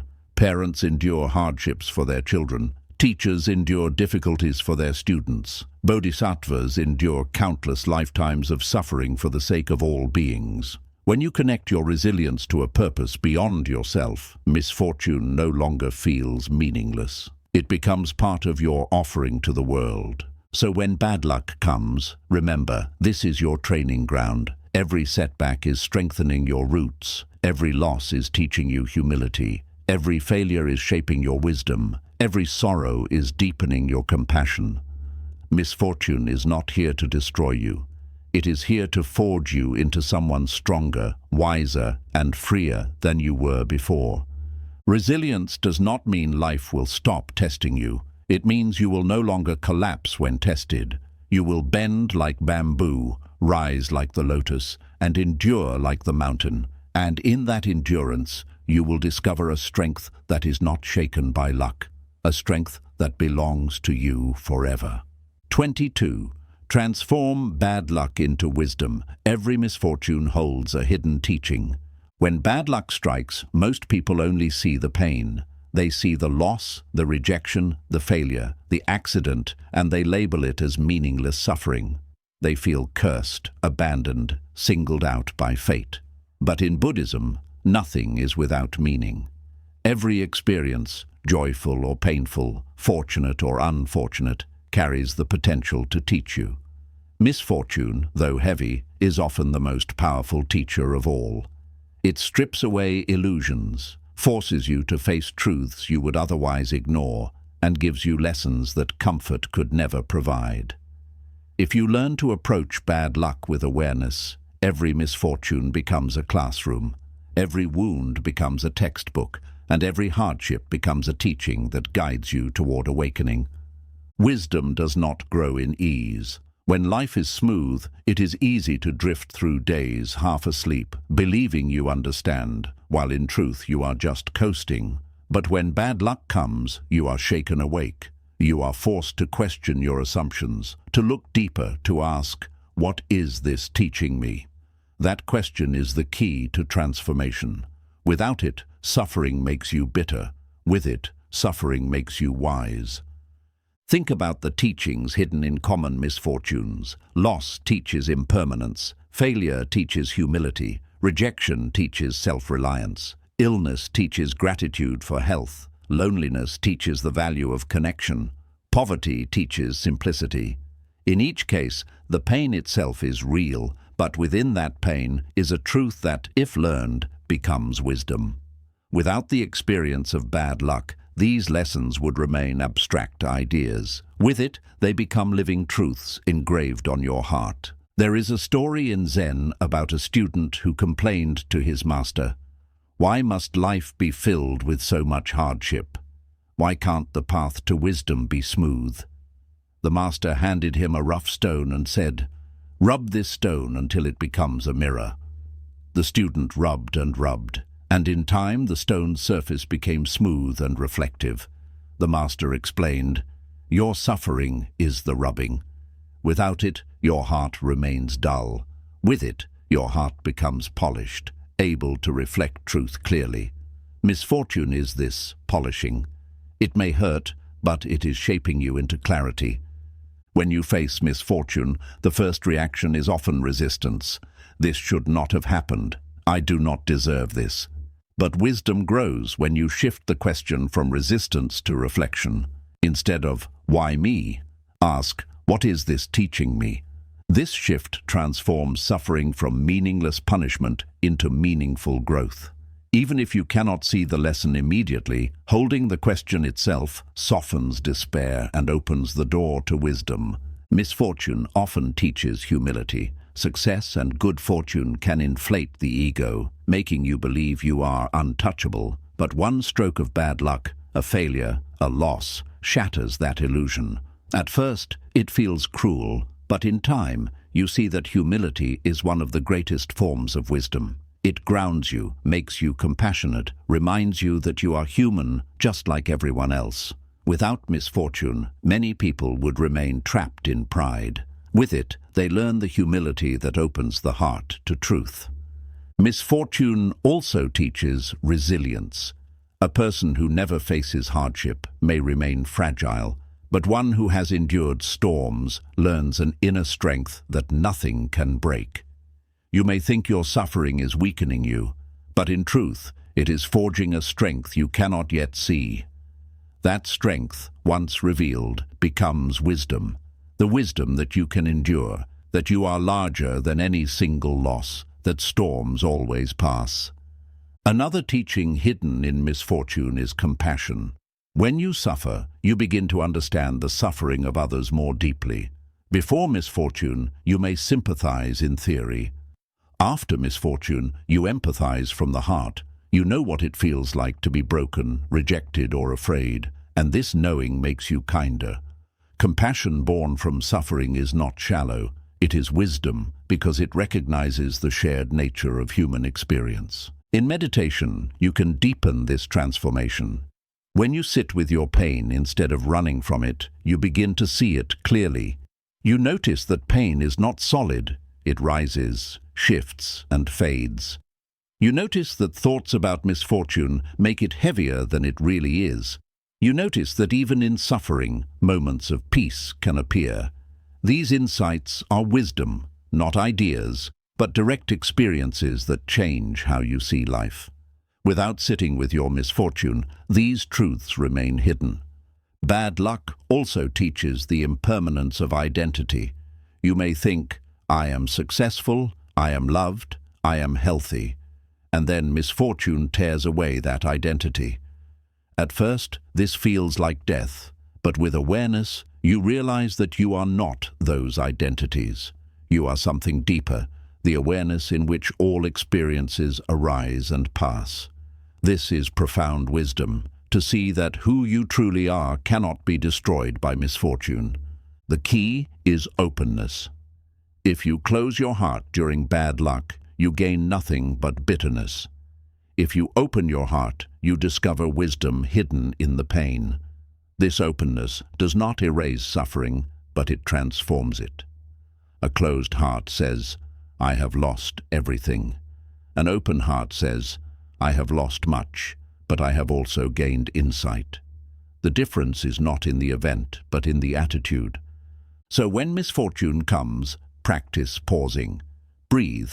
Ask yourself, what teaching is hidden here? Perhaps the lesson will not be clear immediately. Perhaps it will take months or years. But by holding the question, you train your mind to look for wisdom instead of despair. And with time, you will look back and see how every misfortune shaped you, polished you, and guided you to awakening. Misfortune is not meaningless. It is one of the deepest teachers you will ever have. Its lessons are not given gently, but they are priceless. Every time life strikes you down, it is also offering you a truth. And if you have the courage to listen, your suffering becomes not just suffering, it becomes wisdom. 23rd. Walk the path of acceptance. Freedom begins where resistance ends. When bad luck comes, the first instinct of the mind is to resist. Something happens that you do not want, and immediately thoughts arise. This should not have happened. Life is unfair. I cannot bear this. The heart tightens, the body tenses, the mind fills with endless why and what if. This resistance often hurts more than the misfortune itself. The event may strike only once, but the resistance multiplies the pain 1,000 times. Buddhism teaches that true freedom begins not by resisting life, but by accepting it as it is. Acceptance does not erase suffering, but it dissolves the second arrow, the suffering you add by refusing to allow what already is. The Buddha compared life's difficulties to being struck by an arrow. The first arrow is the pain itself, the loss, the rejection, the illness, the failure. The second arrow is your reaction, the anger, denial, self-pity, and endless mental struggle. You cannot always avoid the first arrow, but the second arrow is optional. Acceptance is what drops the second arrow. It says, "This hurts, but I will not make it worse by fighting against reality." Acceptance is often misunderstood. Many believe it means passivity, weakness, or giving up. But true acceptance is strength. It takes courage to face reality as it is without denial, without excuses, without wishing it away. It takes wisdom to bow to the truth of impermanence and change, even when your heart aches. Acceptance does not mean you stop acting. It means you act from clarity instead of resistance. It means you move forward with peace instead of being trapped in bitterness. Think of water flowing around a rock. If the water resisted, insisting the rock should not be there, it would crash endlessly and exhaust itself. But water accepts the rock. It flows around it, over it, through it. In time, the rock itself is shaped and softened by the water. Your life is the same. When you resist misfortune, you crash again and again, exhausting your spirit. When you accept, you flow. You adapt. You discover new paths. And in time, even the hardest obstacles are softened by your calm persistence. Bad luck is often the teacher of acceptance. When things do not go your way, you have two choices: resist and suffer, or accept and find peace. Acceptance does not remove the pain, but it removes the unnecessary struggle. It allows you to breathe again, even in the middle of loss. It creates space in your heart for healing to begin. 24. See bad luck as the teacher of letting go. Freedom is found in release. One of the deepest roots of human suffering is clinging. We hold on tightly to people, possessions, identities, and dreams as if they will last forever. We say, "This is mine. This must stay. This cannot change." But life has its own law. Everything changes, everything passes, everything eventually slips through your hands. When bad luck strikes, when you lose someone, something, or some part of yourself, it feels unbearable because it tears at the very thing you were clinging to. Yet within this pain is a profound teaching, the art of letting go. Buddhism teaches that all suffering arises from attachment. We cling to what is pleasant and push away what is unpleasant, creating endless struggle against impermanence. Bad luck is the reminder that clinging cannot protect you. No matter how hard you hold, life will take, change, and transform. The path to freedom lies not in holding tighter, but in loosening your grip. Letting go does not mean losing love, joy, or meaning. It means discovering a love and joy so spacious that they do not depend on possession. Think of holding sand in your hand. If you squeeze too tightly, it slips through your fingers. If you hold it gently, it remains. Life is like that sand. When you clutch desperately at people, experiences, or outcomes, they slip away. When you hold them lightly, appreciating them while they last and releasing them when they go, you live in harmony with impermanence. Bad luck, painful though it is, trains you in this gentle holding. It forces you to let go of what you cannot keep, and in that release, you discover freedom. Letting go is not easy. The mind resists. It says, if I let go, I will lose everything. If I release this attachment, I will have nothing. But the truth is the opposite. Clinging is what empties you, because it ties your happiness to what cannot stay. Letting go fills you, because it frees you to love fully in the present.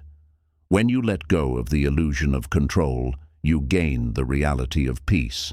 When you let go of expectations, you gain openness to what life brings. When you let go of what has already left, you gain the ability to walk forward. Bad luck is often the harshest but most effective teacher of this truth. A broken relationship teaches you to love without ownership. A lost job teaches you that your worth is not tied to status. A serious illness teaches you that your body, too, must one day be released. Each loss strips away an illusion, painful but necessary. Each misfortune says, "This too is impermanent. Release it, or you will suffer twice if you resist. You carry the weight of grief and bitterness. If you let go, the pain remains, but it passes through you instead of trapping you." There is a Zen parable of two monks traveling on a muddy road. They came to a river where a woman waited, unable to cross. One monk refused to help, keeping strict vows. The other monk lifted her and carried her across. Hours later, the first monk exploded. "How could you carry that woman? We are not supposed to touch women." The second monk replied, "I set her down hours ago. Why are you still carrying her?" This is the essence of letting go. How often do we continue to carry past misfortunes long after they have ended? How often do we relive insults, betrayals, or losses, poisoning ourselves with what is already gone?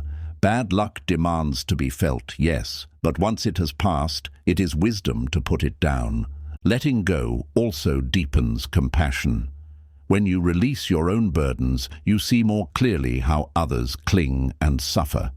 You recognize their pain because you have walked through it. You learn to hold others gently without trying to control them, without demanding permanence. Letting go of control opens space for true love, love that gives freedom, not chains. Meditation is the practice ground for letting go. As you sit, thoughts arise. Some are pleasant, some painful. If you cling, you are carried away. If you resist, you only strengthen them. But if you watch gently, allowing them to come and go, you discover the power of release. The same is true for emotions. Anger, grief, fear. They arise like storms. If you cling or resist, they linger. If you let go, they move through like clouds. Misfortune teaches you this directly. The only way to survive loss is to release what cannot stay. Letting go does not mean forgetting. It does not mean you erase love or memories. It means you release the demand that they remain unchanged. You honor the past without clinging to it. You carry love in your heart without trying to hold people in your fist. You allow life to move, and you move with it. This is not coldness. It is wisdom. It is the only way to walk through misfortune without breaking. So when bad luck comes and your heart cries out, "I cannot lose this," pause, breathe, ask yourself, am I clinging to what life is already asking me to release?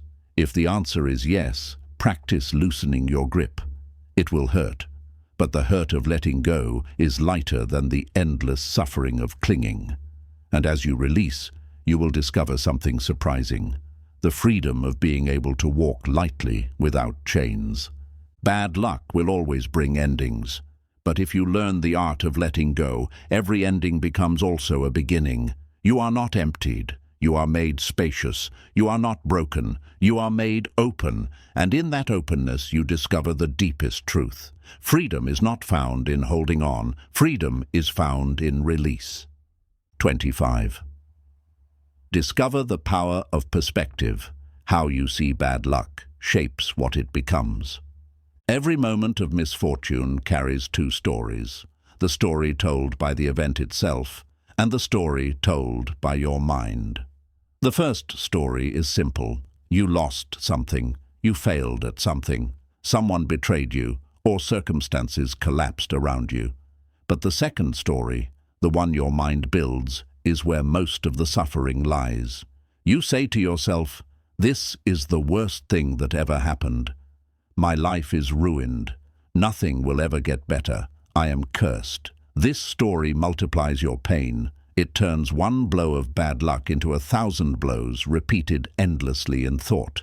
Yet Buddhism teaches that perspective is the true master of experience. How you see misfortune shapes what it becomes. Perspective does not deny reality. It does not pretend that pain is pleasure or that loss is gain. But perspective changes the meaning you give to pain.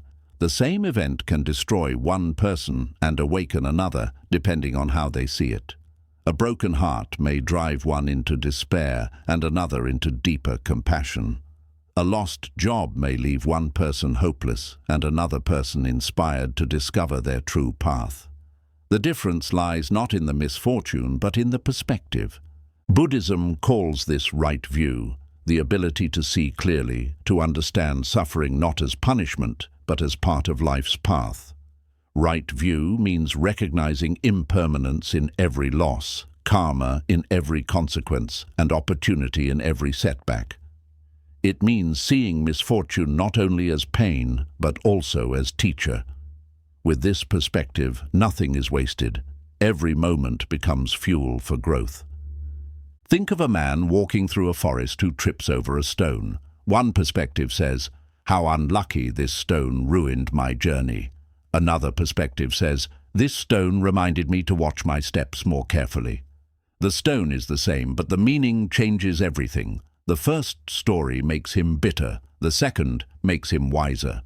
Life is full of stones. Your perspective decides whether they are curses or teachers. When bad luck comes, perspective allows you to widen the lens. In the narrow lens of the moment, pain feels absolute. But in the wide lens of time, you often see that what felt unbearable was temporary, and what felt meaningless was shaping something greater. Perspective means remembering that the story is not finished yet. The chapter of misfortune is not the end of the book. Meditation trains perspective by creating space between event and reaction. When you sit and observe thoughts, you begin to see them as just thoughts, not absolute truths. You notice how quickly the mind turns an event into a story of doom. With practice, you learn not to believe every thought.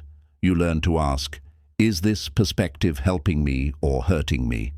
And slowly, you train yourself to choose perspectives that lead to wisdom, not despair. Perspective is also shaped by gratitude. When you practice noticing what remains instead of only what is lost, your view changes. You begin to see that misfortune does not erase everything, it only changes part of the picture.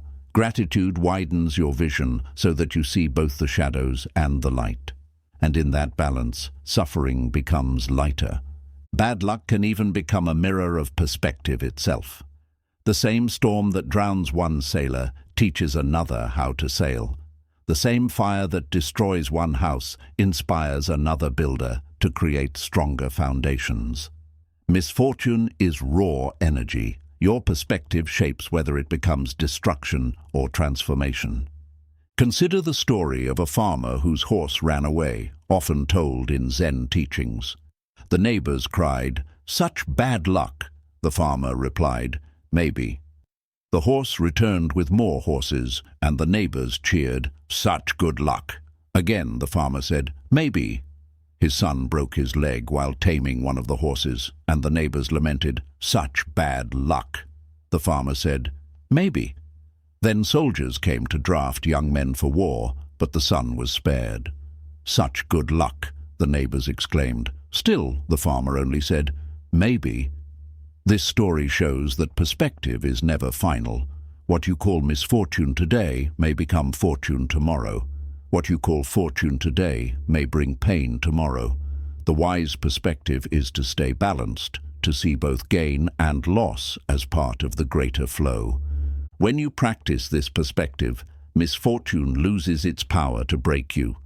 You stop asking life to be only good, only easy, only lucky. You accept that both light and shadow shape the picture. And with that acceptance, you find freedom. So when bad luck strikes, pause, step back, ask yourself, what perspective am I choosing? Am I narrowing my vision to only pain, or am I widening it to see the lesson, the impermanence, the possibility? With the right perspective, every misfortune becomes part of your awakening. It no longer defines you as cursed. It refines you as wise. Bad luck will always come, but your perspective will always decide. Will this be the stone that makes you fall, or the stone that sharpens your step? Will this be the fire that destroys you, or the fire that forges you? Perspective is the true alchemy of suffering, and when you learn to shape your view wisely, misfortune becomes not the end of your story, but the beginning of your strength. We began this journey with a single question: what should you do when bad luck strikes?